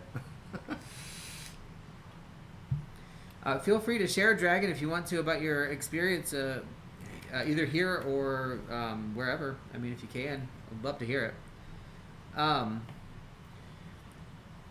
In the meantime, let's talk about New Moon. New Moon, May 30th. New Moon. That is next Monday. Not tomorrow Monday, but a week from Monday. Monday week. New moons generally, new beginnings. Yes. Start something. It's the initiation point. It's the Fool in the major arcana. It's ready to go. I identify with the Fool. It's also a lot about deep reflection, because in that stillness, you want to look at your reflection and reflect on the things that you can pick out without being able to physically see them. First major new moon is coming up May 30th, and that is the first one since the lunar eclipse. It's the first one since all the conjuncts, and I'm not smart enough to know all that stuff, but all the conjuncts and aspects and the retrogrades and the Mercuries and all that stuff. So this new moon is going to be our first clear moment of clarity from the cosmos to kind of give us an idea of what's to come. Do it. Start it. Mm-hmm. Go for it. Now, this next part I copied from a website because I don't know this stuff very well. I can figure it out, but I don't necessarily know how to interpret it. So I'm going to be honest. New Moon in Gemini is seriously about bringing clarity and introspection and creating space for curiosity, learning new things. The retrograde has put us into an internal journey. Since Mercury rules Gemini, though, we should see some boost to that reflection and introspection. So some positive aspect into that. This is also the first start of the lunar cycle in the springtime. So we're from the springtime. Supposedly put some wind back in your sails. So this new moon is that breath of fresh air to kind of push us forward. You know? I'm going to check the roadie water real quick. Okay. We're making fresh water for the fish tanks. We got to go check that. I got to go check it. After these messages, One thing that I'm always talking about, we did not record it. We actually just did it live, and I think that is a learning experience that we're going to do next time. Is we have a really good voice recorder, so we're thinking about doing those that way and playing them. Even insofar as we thought about, maybe, not sure yet, but for Letha, we might actually just do an audio recording of whatever ritual we end up coming up with or make, so that all of us can participate together as the recipient instead of the delivery. But that's just one thing that we were talking about. So, Ascendant, I wanted to talk about, like, I love astrology. I don't know how much I think of astrology as a way to tell future or that it determines your destiny or who you are, but I do find that it is very helpful in knowing yourself and working on yourself and developing parts of your personality in your life, right? So one of the things that we don't talk about a lot is your ascendant sign or your rising sign. Everybody knows their sun sign. I'm a Virgo. Virgo sun has some attributes to it that are relatively specific. But that's your least changing sign. Like the moon sign, so where was the moon at your birth? And my moon sign is also Virgo, so, you know, I'm doubly stubborn, doubly mutable, doubly adaptable, but still doubly Earth and Virgo. And then you pop in my ascendant of Taurus, and you give me the bullheaded, mostly even and consistent keel. But we don't talk enough about our ascendants So if you have the opportunity to, you should pull and look at your ascendant sign, your rising sign, or have somebody do a natal chart for you, which, by the way, I can do a natal chart. I have the ephemeris and can look that information up with your desired personal called name, date of birth, time of birth if you have it, which is really important if you have it, or at least close time of birth, and the city and state in which you were born, and or country if you're outside the U.S. Be more than happy to pull natal charts. That I love doing it. It's really fun. So those are things that we can do to find your ascendant, and you'll be able to kind of learn and figure out what it is that is your front face. What is your facing energy and personality like? But yeah. So paying attention to your ascendant sign, I'm gonna. Are you good? Okay. So yeah, I'm gonna wait till Rook gets back, and then we're gonna read through the experience dragon, if that's okay. But yeah, ascendant signs to me are very important. They're very important to know, and they're things that you can work on from a bigger perspective. But now, earlier I said something, and I forgot to tell you. I wish I could share this with you. I forgot to bring it back up, but this candle is casting a reflection in the our crystal ball, and then our crystal ball is casting a reflection onto my wand, one of my oak. I think that's oak. I have a blackthorn and the other wand, and it's really ethereal how it looks on the other side of that glass ball, that crystal ball. Like, it's awesome. I wish I could share it. Okay. Thank you. Yeah, we'll read through it as soon as Rook gets back. I don't want to skip him out on this one. Plus, I have to go pee, and I want to wait till he comes back to do that. Just because you're having service doesn't mean you can't go to the bathroom, right? Church allows it. But yeah, so, and Paranormal, I'm sorry that you weren't able to be part of the eclipse. Look for the one that's coming in November. Because I think you'll enjoy it. I'm going to run to the restroom. All right. If you want to... Dragon Dancer shared her experience. I can hear you if you want to... Oh, God, I can't Oh, you can hear me. Yeah. Let me find him. So, ooh, let's see. Short, my husband said. Off the car. Oh, I'm reading Dragon Dancer's comment. The whole family was outside watching the eclipse. After I'd done my ritual work, and my husband saw a light reflected off the car. The moon was covered at this point. He looked behind me. Large glowing orb. At the same time, it felt like someone was patting my head. Wow. No breeze, and you didn't know he was seeing an orb. And I said, "Who's patting me?" And he said, "Tell me about the orb." Isn't that something? That is crazy. Cool. It's cold. Back and staring at my altar table. I was outside on lanai. Really, what the heck moment. Definitely. Oh, wow. That is so cool. People told me it was amazing. Yeah, I need to share it in Keith. Yes. Yeah, some stuff, some things really happen. You know, my granddad, what was the, hold on, let me see when it was. My granddad that passed away a couple years ago. Sorry. Oh, his birthday was on Monday, so I felt a real strong connection to him to pop on Monday, and that makes sense because the full moon was still going through.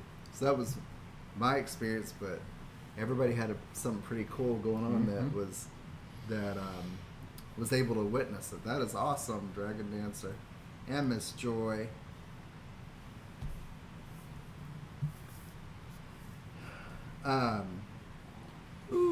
Have we started shadow work yet? No, that's the next topic.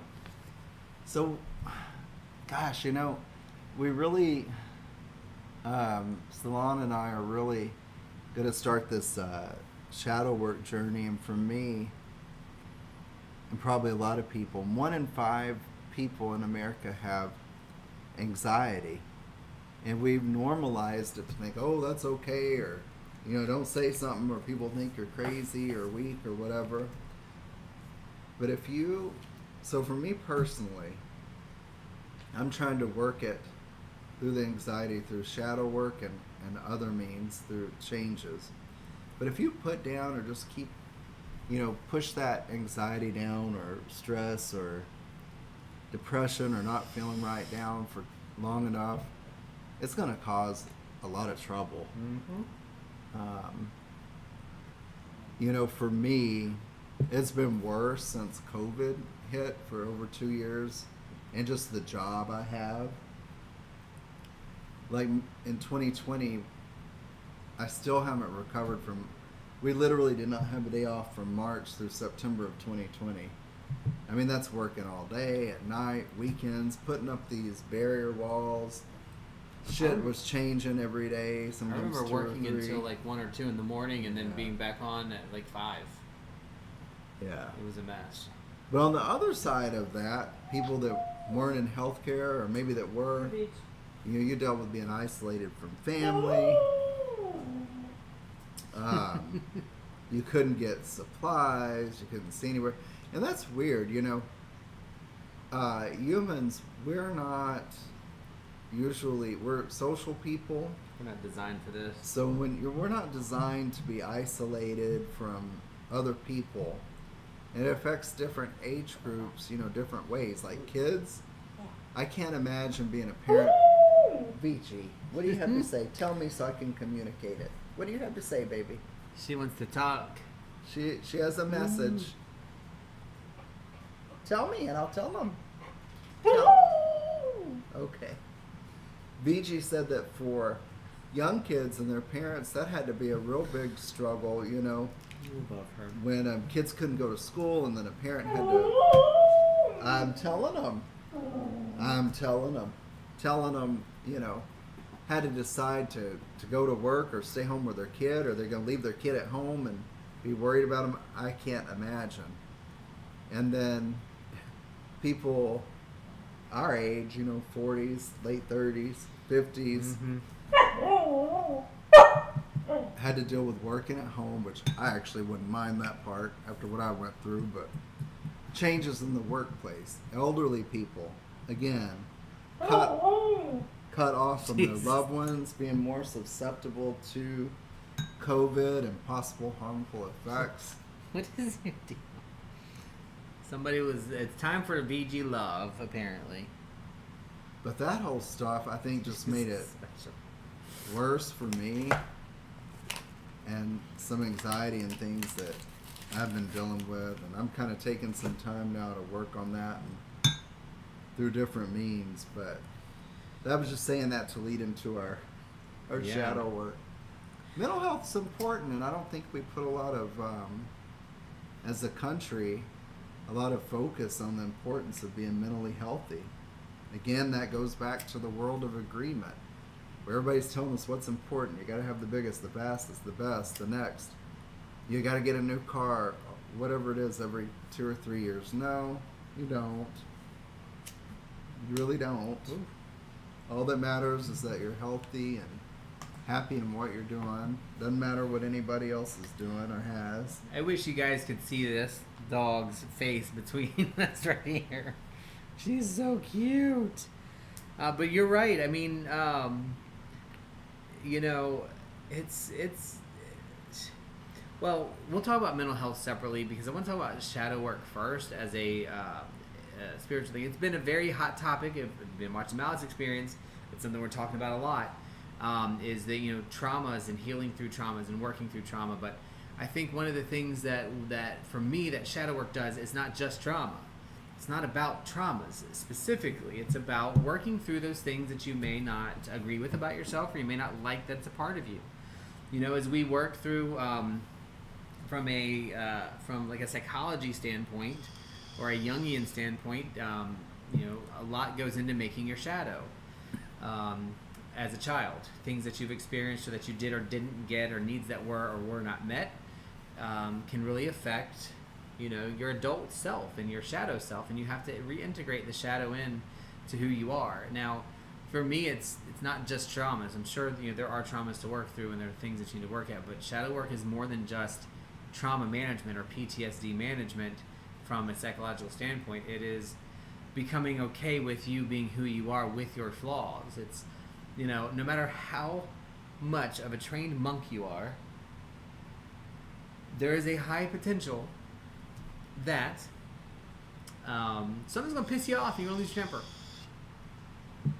Something's going to cause you anxiety. Something's going to cause you fear. Something is going to cause a reaction in you that you don't like. And the more you deal with the shadow aspects, not just your shadow self, but the shadow aspects of yourself, the more prepared you are to deal with everyday life and the things that are going on around you. And that's kind of where shadow work is for me. It is an ongoing, lifelong process of identifying, addressing, and integrating our regrets, our failures, our shortcomings, our differences, all of those things that we often think that we're really good at, and we find out that we're not. And instead of just shoving them down into a little pocket, we pull it out and we look at it and say, here you are part of me. You are ugly. I don't like you. But you still are part of me, so let's figure this out together, and let's walk the road together with your shadow until your shadow becomes yourself. And then when that happens, you're more prepared and you're more ready to deal with the things that cause you anxiety or difficulties. However, that shadow is coming back. It's always going to be there. It doesn't disappear. It just becomes manageable and work throughable. And this is different, you know, in some cases than traumatic shadow work, like dealing with the traumas of childhood and adult. Behaviors that you have created that are significant major issues and internal self-inflicted injuries. So to me, somebody just made a horn noise. To me, it's really about the spirituality of shadow work. So if you need to talk to somebody and you have mental health issues and or severe depression or any of those things, you should seek therapy. As we often say, even on the Malice Experience, it's important to have therapy. It's important to talk to somebody that's professional, that knows what they're doing. It's important to find the right therapist, and it's important to be able to say that this therapist isn't right for you and they're not going to work for you and you don't want to be in that therapy session and you want to find somebody else. That's fine. That's all things that you should do if you have those processes that you want to work through, and that's fine. There's nothing wrong with that. Now, what I want to talk about, she's very vocal today. What I want to talk about is more along the spirituality of shadow work. So this is using the tools available to you or meditation and ritual to work through your own things that you either want to improve or that you want to integrate and become better at. You know, and so those are things that you can do as a witch or as a pagan using tarot. You heard me mention earlier, we're going to follow a process that's in one of our friends' forums. And we're going to detail it, we're going to video it as we work through different parts of this book using the tarot to do shadow work, to look at the aspects of ourselves that are hidden, that influence what we do or that we may not like. You can use elements, so you can you know, set up practices or journaling through the elements and thinking through those things and working through those things on your own. And you can use journaling, which by itself, which is extremely important. The key factor for spiritual shadow work is being honest with yourself, being open to what you may see, and being willing to actually look and see and go deep. Don't worry if you need to use a tool to help you do it. You should. If I get out of my drink, it's in the wine. Oh, rinse it out. Do you mind? I want the wine though. I'll go fix it and rinse it out. Rinse what out? Cup and get you more wine. Thank you. I don't know if this will be for more in later videos, but would you mind sharing, because I really liked the journey that you talked about using the major arcana. Do you mind sharing a brief overview of that, or do you want to wait until later No, that's videos? fine. We're going to put it in video format just so it'll be accessible, specific. But I will talk about that. But before I do, as part of the process today, with shadow work, what we don't want to do is start confusing shadow work with actual necessity of psychiatric disorder, or things that require an absolute professional to kind of work through with, because those things are okay, and if you need that, you should seek that. There is a Jungian archetype of the shadow self and of the unconscious, where the things that happen in childhood to you, early childhood, seriously and significantly affect your adulthood and your ability to process and integrate. That takes a little bit more to me than just spiritual shadow work. That's something that you may want to seek. You do want to seek professional help with, and that's, again, very okay and should be honored and should be celebrated that you have identified and choose to do that, like, seriously. But on the spiritual side of it, we're going in a little bit more granular levels, right? Specific things or specific points or specific little parts of the process that really make you who you are and adjust what part of the shadow self you want to integrate. Shadow work from spiritual or psychiatric sections can be very difficult. It can be very hurtful. You need to have support systems in place. You shouldn't necessarily do this on your own. Have somebody that you trust that you can talk to, whether it's a therapist or not, to help keep you tethered and grounded into the things that are around you. That's very important. So using tarot for shadow work, one of the things that I think is very helpful, if you want to step your feet into shadow work, especially if you are thinking right now, you know what, I've done shadow work my whole life, I don't need it anymore. Yeah, you do. Or if your comment is, you just want to get yourself more, I saw that. Or if your thought, your brain is, thoughtful person. I'm just kidding. I've got everything, it's good, I don't need to do any shadow work. You do. We all do, all the time, anytime it is beneficial. Now, what's interesting in my experience, shadow work. Hey, baby. She is so talky today. Shadow work gets more, I don't want to say easier, but it gets more direct as you continue to do it into adulthood and into throughout life.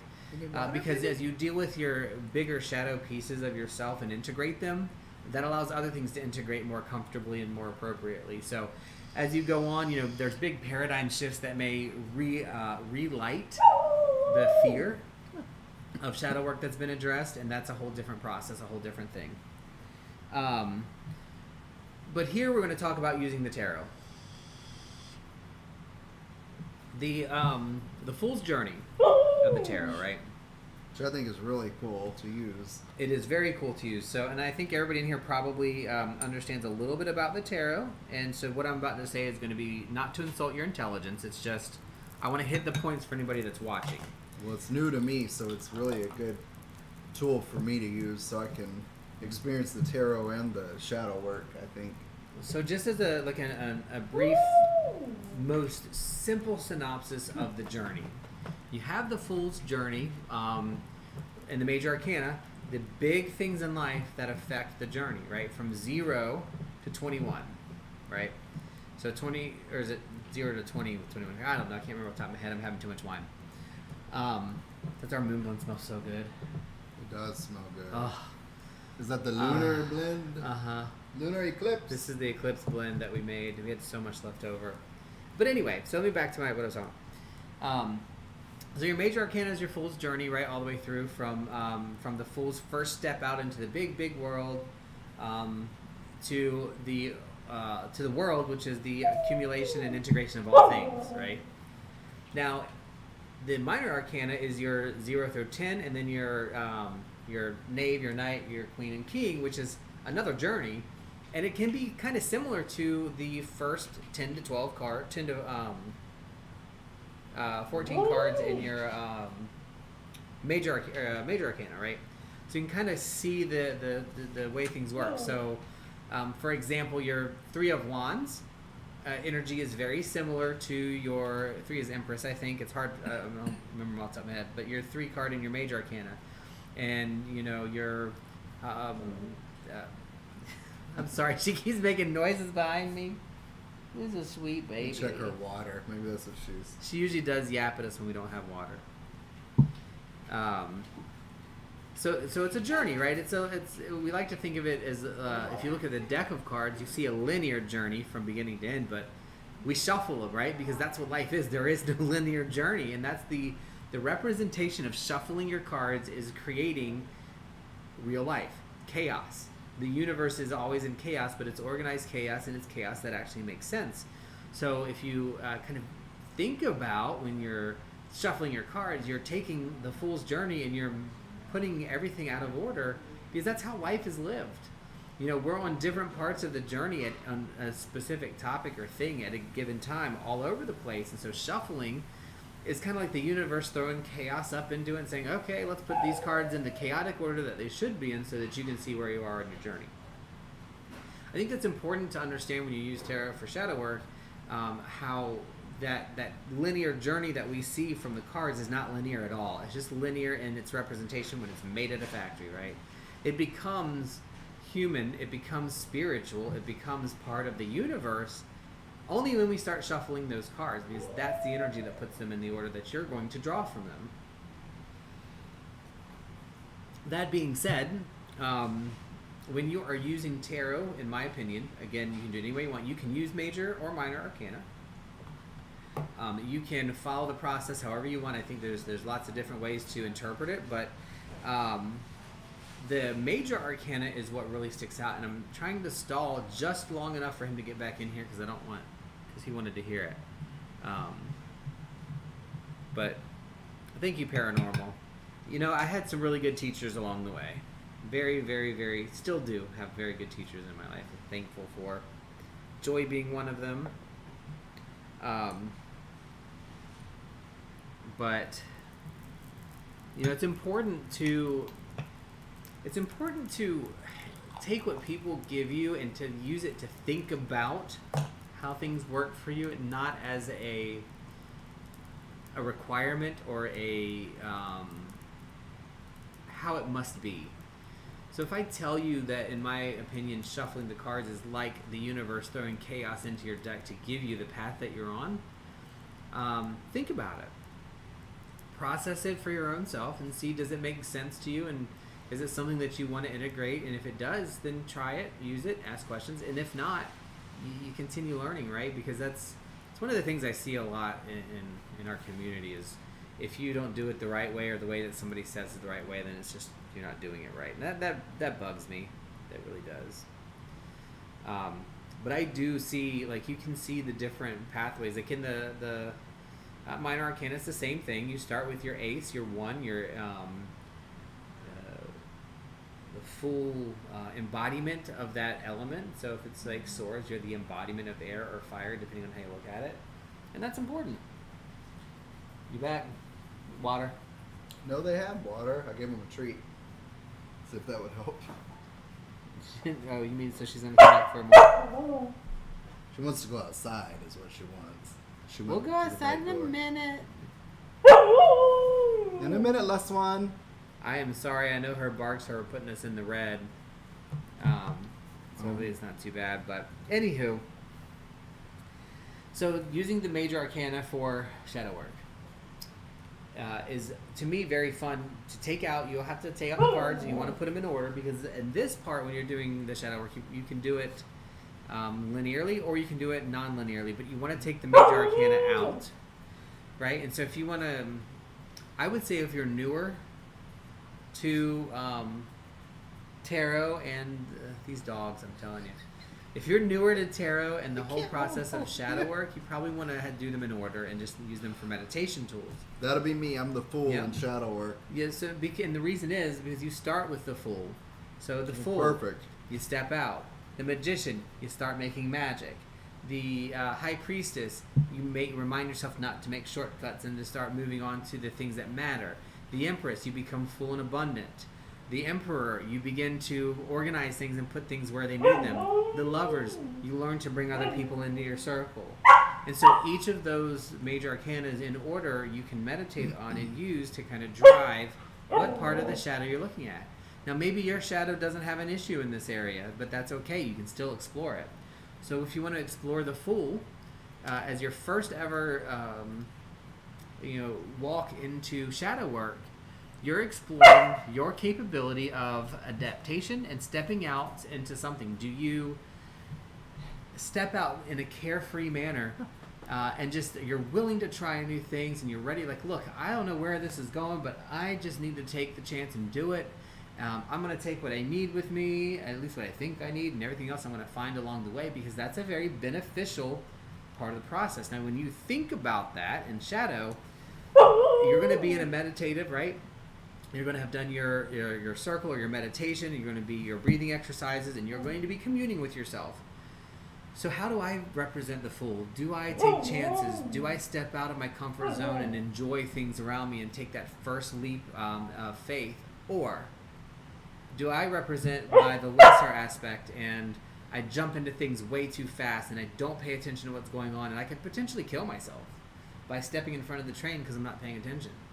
So you have the greater and the lesser aspect, right? The greater aspect is the one that benefits you.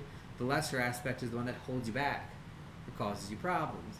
So each of those tarot cards, you're going to pull it and you're going to look at it like, all right, the Fool, what's the lesser aspect that I represent? What's the greater aspect, and do I need to work on it? And if you do, you journal it, you meditate on it, you think about why those things happened, where they came from, what could have potentially driven that change. And you may not be able to answer it right away, but I can tell you, if that's in your brain and you leave it in there and think about it for a week or two, your brain is going to come up with something that fits in that category to tell you you need to work on something. And if it doesn't, and your brain says, you don't have any shadow work necessarily to work in this area, you're pretty good at balancing when to step out and try new things versus when to pay attention to your safety and security of life. So you're pretty good here. Although maybe you want to try to eat the mushrooms sometimes when they're sauteed. And I love that idea of going in yourself, but if at any time you need that emperor, empress, high priestess, hierophant to talk to bring into your life, do it. There's even therapy available online right now, so it's because the pandemic that started, which is so important. If you feel like you can't get through it alone, please reach out to those people and representations. I'm starting therapy this month just because it's another aspect I want to work on within myself. Honey. Within myself. Work on yourself. But with other things, what I'm eating, what I'm thinking, my sleep, exercise, and the mental health is really important. I don't think it gets the attention because we've been told that it's like not or whatever. But oh God, this dog pawing at me to pick her up. I love that idea of the tarot, and I'm gonna do it. But please don't hesitate to reach out to other people if you need help. It's not something you have to do alone. Yeah, the thing with that I want to express extremely clearly with shadow work is that shadow work is very helpful for you to do on your own, and to self-identify no matter how big or small the issue is. But how do I want to say this? Therapy is never a bad thing as long as you find the right therapist and the right person to talk to. It's never a bad thing, no matter what. Whether you have problems or issues or not, or whether you think you do or don't, it doesn't matter. It's beneficial and you should do it if you have the opportunity to. And if you don't, then, shadow work is helpful. It's something you can do for yourself. If you go into shadow work and you feel something is too much or too big or too heavy for you to deal with when you're in it, you're allowed to say no and block it off for now. Like, you know what? You belong in the shadows still. I'm not ready for you. Then you have to move on to the next thing. I just feel like using the tarot for shadow work is very beneficial, and if you want to go in that linear journey, very helpful for your first couple of times. I've done it that way before. This time will be my first time. I'm shuffling. So I'm going to be shuffling the major arcana and finding out where does universe want me to start working on my current issues. And I will tell you if it pulls up the freaking Hierophant after the first shuffle, I'm done, because that's the one that always comes up the last 2 times I've done this. As my first card. Although I think it's going to be different this time. But we'll see. Paranormal is asking about journaling for shadow work daily. Absolutely. Ooh, not yes. only can you, but should you? Yes, you should. I just started doing that. It is so freaking helpful. So my recommendation is separate note-taking from journaling, right? Have a journal to write your responses and your thought processes and your deep dives into things. And have a little notebook, whether it's one of those little teeny pads you used to be able to get free for $1. I know they're probably like $10 a piece now. But those little pads or a little notebook to keep with you that whenever something happens, you can write it in there, like journaling. But then take that note and then go back when you're calm and when there's silence and you can sit and actually ruminate on what that is and then enter that into your journal. I kept, like yesterday, I told him, I was like, God, man, why am I having like so many negative thoughts? It could be about anything, about the dog, about a coworker, anything. And my first thought would have a negative tone to it. I'm like, what the heck is going on? So I have my little composition book. I like those for this purpose. They're easy. Hate them. And every time if I catch myself having a negative thought, I'm going to write it down, date and time, and then go back later that day or the next day and figure out, oh my God, I had that many negative thoughts. What the heck's wrong with me? Yeah, and you mentioned yesterday one of the things that we were talking about is affirmations. And some people see affirmations as being like silly. Oh, you're just telling yourself you're doing good. I'm like, no, it's changing the conversation in your own head. Your circuitry. If you wake up and you say, or if you make a mistake and the first thing you think is, oh my God, I'm so stupid. Sounds innocuous, but it's not. You are literally telling yourself that you're not good enough. And that's an affirmation you need to change. And affirmation is a way to do that, and affirmations are a way to change the internal dialogue in your brain, and it's beneficial. One way to identify those first, because that's what you have to do, right? You have to identify where they are first, is through note-taking, and I separate, again, note-taking from journaling. You take the notes about the things that you feel and do and see, and then you journal your ruminations and thoughts and musings on them, so that you can kind of move into that whole process.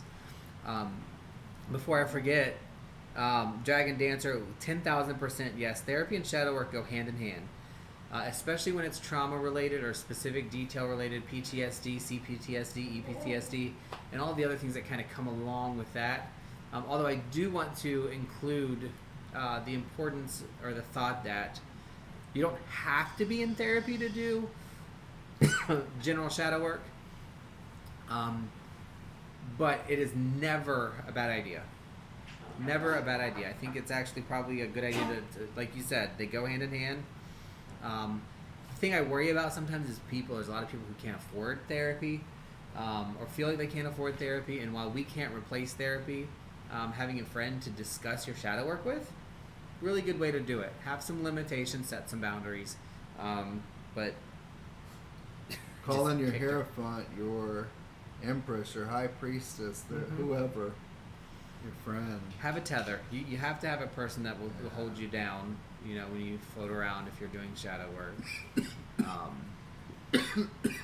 Before doing shadow work, you may want to consider doing something like learning protection spells or protection magic or boundary magic. One of the things that I learned early on was how to create your own bubble. We can talk about that at some point.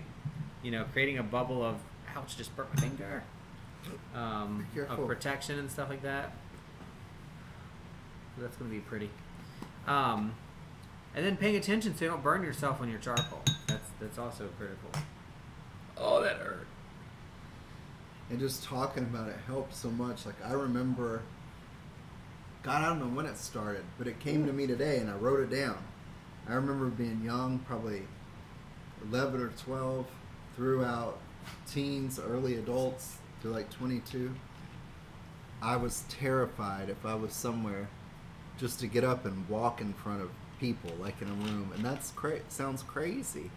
But I would get so anxious if I had to get up in front of people. And like if it was a small place, in some ways it was better because you got through and around the people quicker. But in some ways it was worse because you were closer. And the one thing that keeps coming back to me is like in high school in the cafeteria, just walking through the lunch line and out and around to my table. I was so anxious and like about doing that. And I don't know why, but I'm exploring that now because I don't feel that way so much anymore, but could have been a lot of things going on. Yeah. I mean, like, I'll be honest. Shadow work, I know why I hoard tarot. The thing is, I enjoy it, so I continue to do it. And I have the means, not putting me into a place where, like, I can't pay my bills or something, you know? Otherwise, that would be a problem. But I know why I hoard it, and I talked to Rook yesterday about it. I hoard tarot because I enjoy it, and it can't leave me.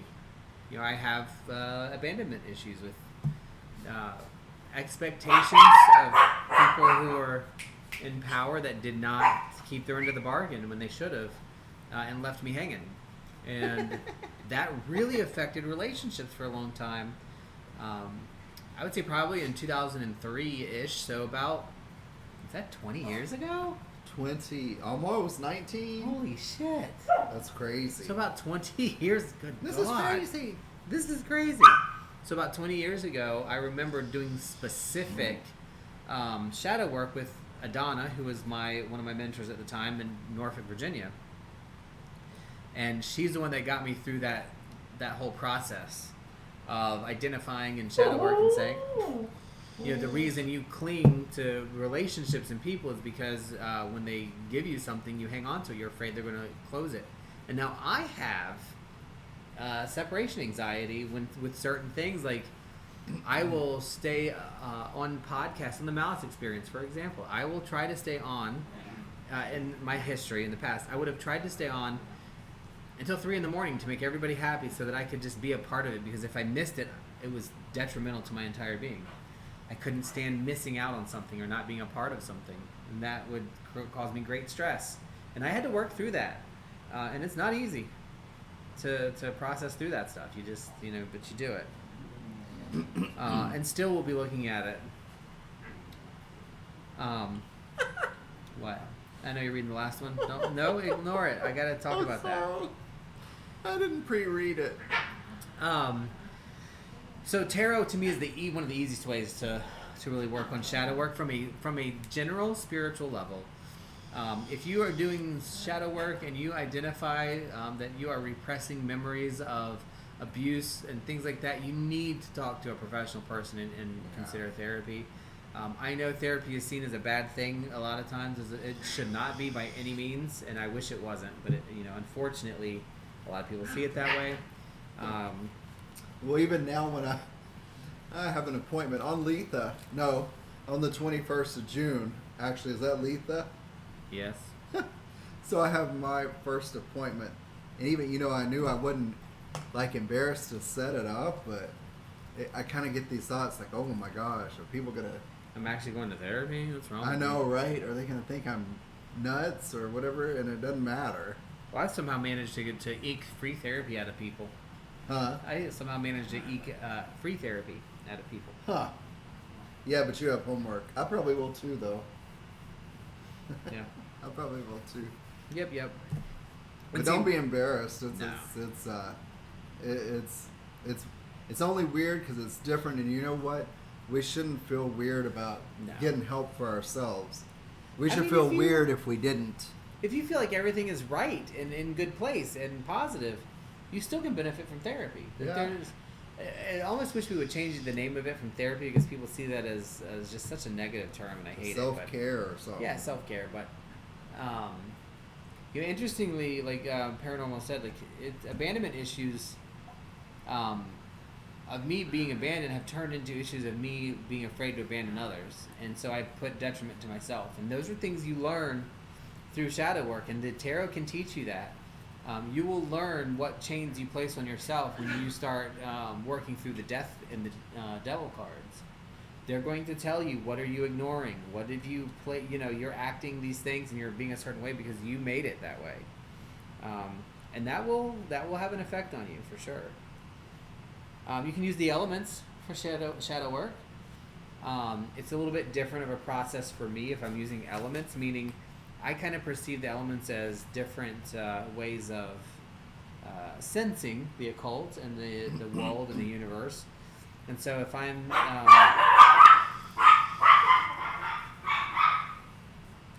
no clue what happened there. I mean, I don't think they know either. I don't either. I mean, I'll just be honest. The other day, the big girl, VG, she has pneumonia, and she's doing much better. But when she was having a little trouble, she was asleep, and she snorted and sneezed at the same time. Herself included, woke up terrified and ran to the front door because they thought somebody was knocking on the door. So, they're all nuts. But anyway, using the elements again is a little bit different. You kind of perceive through each of the elements, how, if I'm looking at myself as an external person, what would I look like, and what's my relationship with Earth? So, am I comfortable being around things? Do I have too many things? Do I place too much value in things?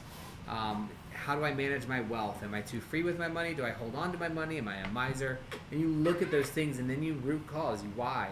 Why do I hold my money? Why do I not share with me? Why is this so important to me to be wealthier than somebody else? And why? And you'll go through those things on each element one at a time, and you'll keep going around and around until you don't feel like you have anything left, which will never happen because it's a lifelong thing. So, you get down to fire, and you're like, okay, am I adaptable? Do I change? Where's my creativity? I myself, I am very bad at this, and this is probably going to come up in my new shadow work. I will often say I have no creative bone in my body. Complete lie, and I know that. I can't draw well. I can't paint well. But I think well. I can write poetry, and I've done that my entire life. I can write rituals. I can write things. I can communicate in different ways and create in different ways. I'm very, very capable with certain tools and things from a creative standpoint, yet my internal dialogue is you have no creativity in your body. That is something that shadow work would help you work through. And I have a feeling that's going to be coming up very soon because there it is. Perfect. All right. Journaling is so important, like not even shadow work, just journaling. I have like 7 journals. I have a journal for just my thoughts. I have a journal for my druid musings. I have a journal for Norse. I have a journal for tarot. I have a journal for crystals. It's very important for me to be able to have all those things separated out so that I can use them, but it's really bad. All right, so we have burned so much incense in here. Our entire house is smoked. Look at the fish tank all the way across. Oh my God. So there's smoke under the fish tank about 100 feet from us. Okay, so yeah. So probably should stop and maybe even crack a window. Yeah, it's been very enjoyable. Woo! You're the one that kept throwing stuff out. It was my petite. All right. So now I want to talk about a couple of topics. I want to talk about some news topics. This first news topic is becoming the queer ancestors. So if you're not familiar with it, I highly recommend that you go to wildhunt.org. It is a free pagan newsletter that is on the accessible by anybody. We do donate to them because we want to support them. You don't have to though. But it's called The Wild Hunt. It's pagan news and perspectives. Some pretty good stuff on there. Some stuff I don't really agree with at times too, but they're very open and have different personalities on there. So that is wildhunt.org. I get a lot of our news from there. So if you go to Wild Hunt and you hear us talking about a topic, that's probably where I got it from. But there's an article in there about becoming the queer ancestors by the Wild Hunt article, and while that doesn't necessarily apply to everybody as far as something specific to being queer or having queer ancestors, the interesting thing that I thought about when I was reading through this is really looking about like me personally and how I look at my ancestors, what they would and would not have approved of, because I assigned to them their personality traits as when they were here with us. And I do believe that once a person crosses over, they probably have a different perspective. So when I'm looking at my ancestors who have passed away, I still respect even the ones that treated me like shit. Personal opinion, you don't have to, I'm just saying I do. And that's eventually, I'm going to become that ancestor. And the people that are around here, whether they are blood relative or not, we are related, and I am still related to those individuals that are left behind and the kids that they have. Right? Just because we don't have our own biological children does not mean we don't have ancestors. Or we don't have, progeny would be the opposite, but that we're not ancestor to somebody. Right? Because the whole of humanity is ancestor to each other at some point. She's so cute. We gotta cut that nail today. And Irish's. Yeah, hers is curling back around there. She's still cute. But anyway, so the thought process along it is, looking at all of the ancestors that you have could be part of your shadow work, and trying to figure out why is it that we do things the way we do and react the way that we do based on what that person treated us and how they treated us, and we need to work through that just as much as we would have expected them to, even though that ancestor is now obviously dead because they're an ancestor that we're talking about. We're left behind dealing with what it meant to be part of that situation. My uncle is my best example. He was an absolute asshole to me and the people that I dated. Was terrible to me once he found out that I was gay. Before, he'd love me and wanted me to see me do great things. Now I feel like I've pretty much achieved a lot of those things that he would have wanted me to achieve, but he still treated me like shit. And I'm the one that found him after his stroke. And unfortunately, nobody really in the house was noticing because we expected him to be that way to us.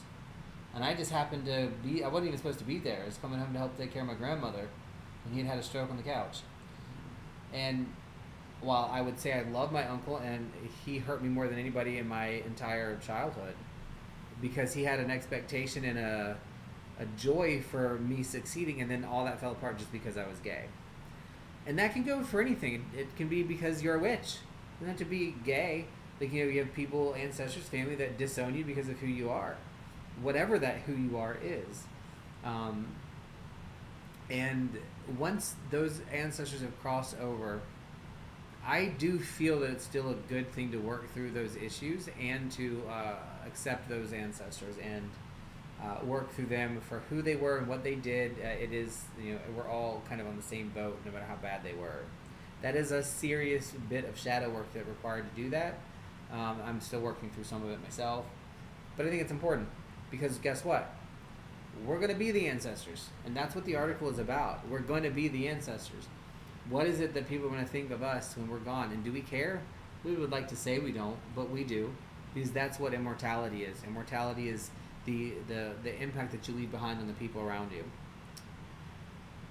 Any comments on that one? Whew. I'm skipping that next one. I'm tired. But I am going to talk about peeing on your plants. Pee on your plants. I want to hear this. On your plants. Joy, this one's for pain, you. Sunshine. I do not rain. I do not have a good a green thumb at all. Like, my green thumb is terrible. But did you know that you're flushing away a nutrient-rich, renewable fertilizer down the toilet every day?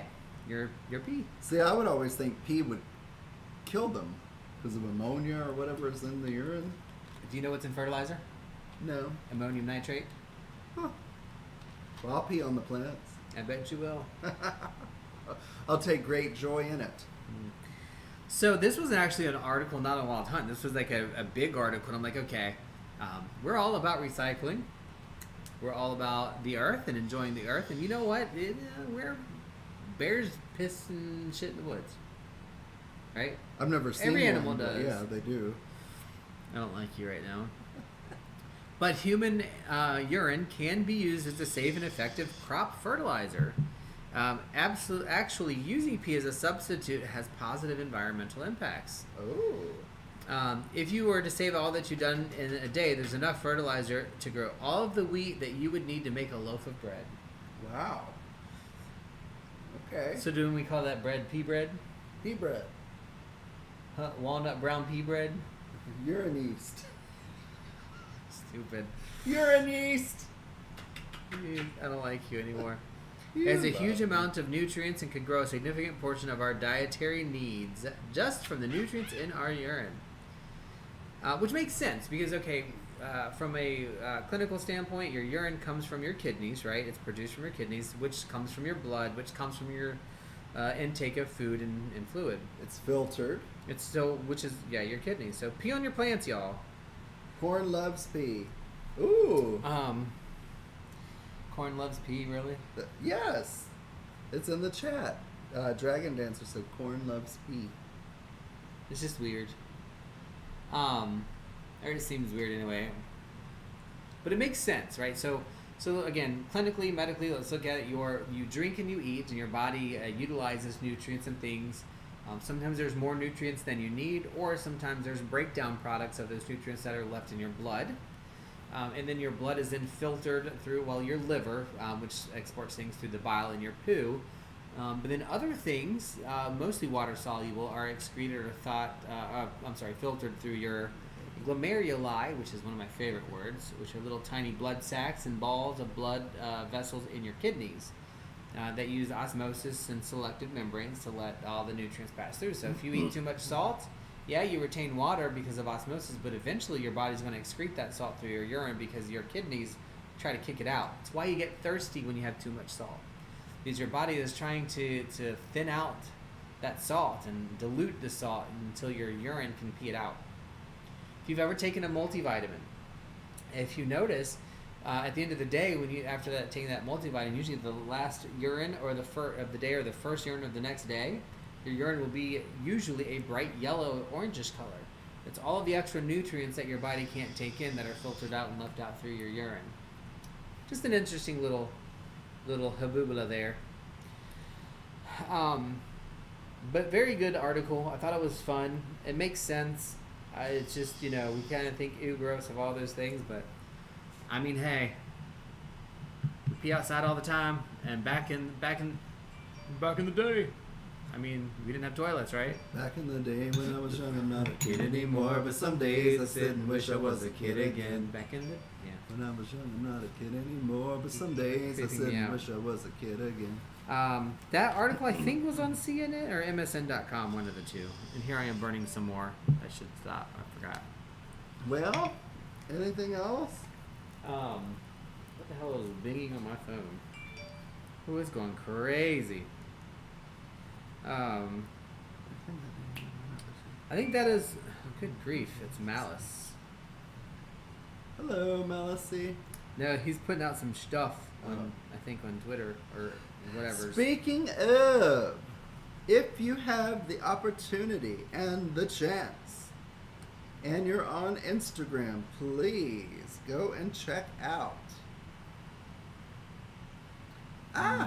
Lady Rose 819. That's Paranormal Witches Instagram and blog. LADYROSE,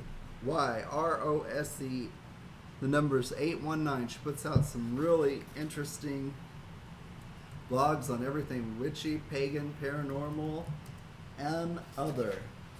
Lady Rose 819. Lady Rose 819. Check out Paranormal Witches blog. Got it. It is in. Check out Ziggy Dreadful on Twitch. Is it there? Twitch. Ziggy Dreadful. She streams a lot of games, and that's fun. If you have a chance to check her out playing games, it's a good time. Who else? Malice. You'll have to tell his tags or whatever. I don't remember what they are. They changed. You can find if Ziggy is in, Ziggy can put them in because I can't remember. You can find Mr. Malice. Is it MISTERMALICE on YouTube? On YouTube. It's a Y, Meister Malice. Meister Malice on Twitch.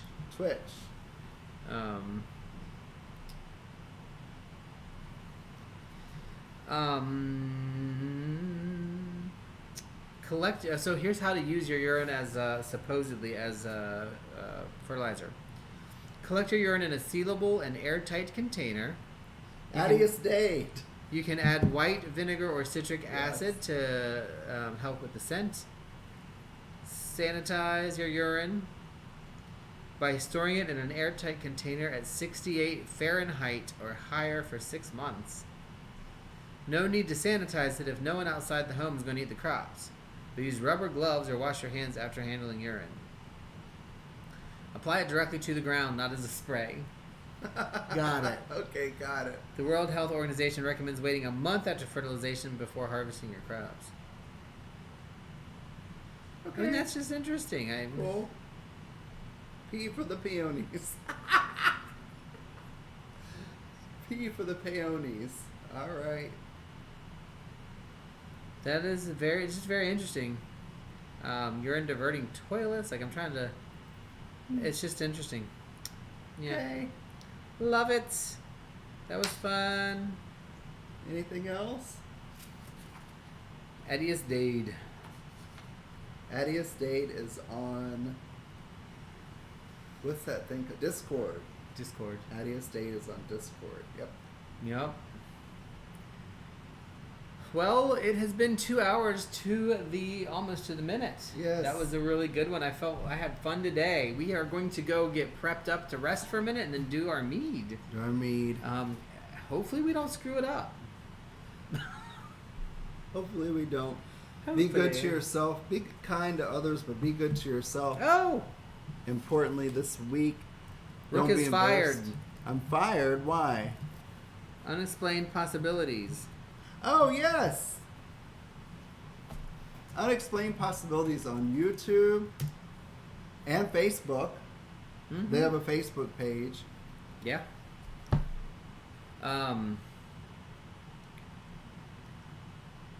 Dragon Dancer is going to eventually get us her site so we can share that. Yes. You know what we gotta do? We gotta make like a page or a list in our show notes of all of those accesses. Yeah, we should, like at the bottom. And we can put it on each stream or whatever. Uh-huh. Be good to yourselves this week. Take care. Yes. If you need counseling, get counseling. It helps. Don't be embarrassed. Yep. And if you want to do shadow work and you want to do it in a consistent process way, and you've never done it before, or you just want to do it with us, well, we're going to test out our first video this week while I am in Atlanta of us doing it through Discord and having the conversation using this book as a guide. So we'll be sharing that, and that's exciting. Yep. Thank you very much. Right. Love Thank you guys. I appreciate everybody coming in, and blessed be Mary Part. Hopefully you don't fart. I'm just kidding. I don't know what's wrong with him. I have issues. Yes, you do. I think that was a pretty good one there. That was a lot of fun.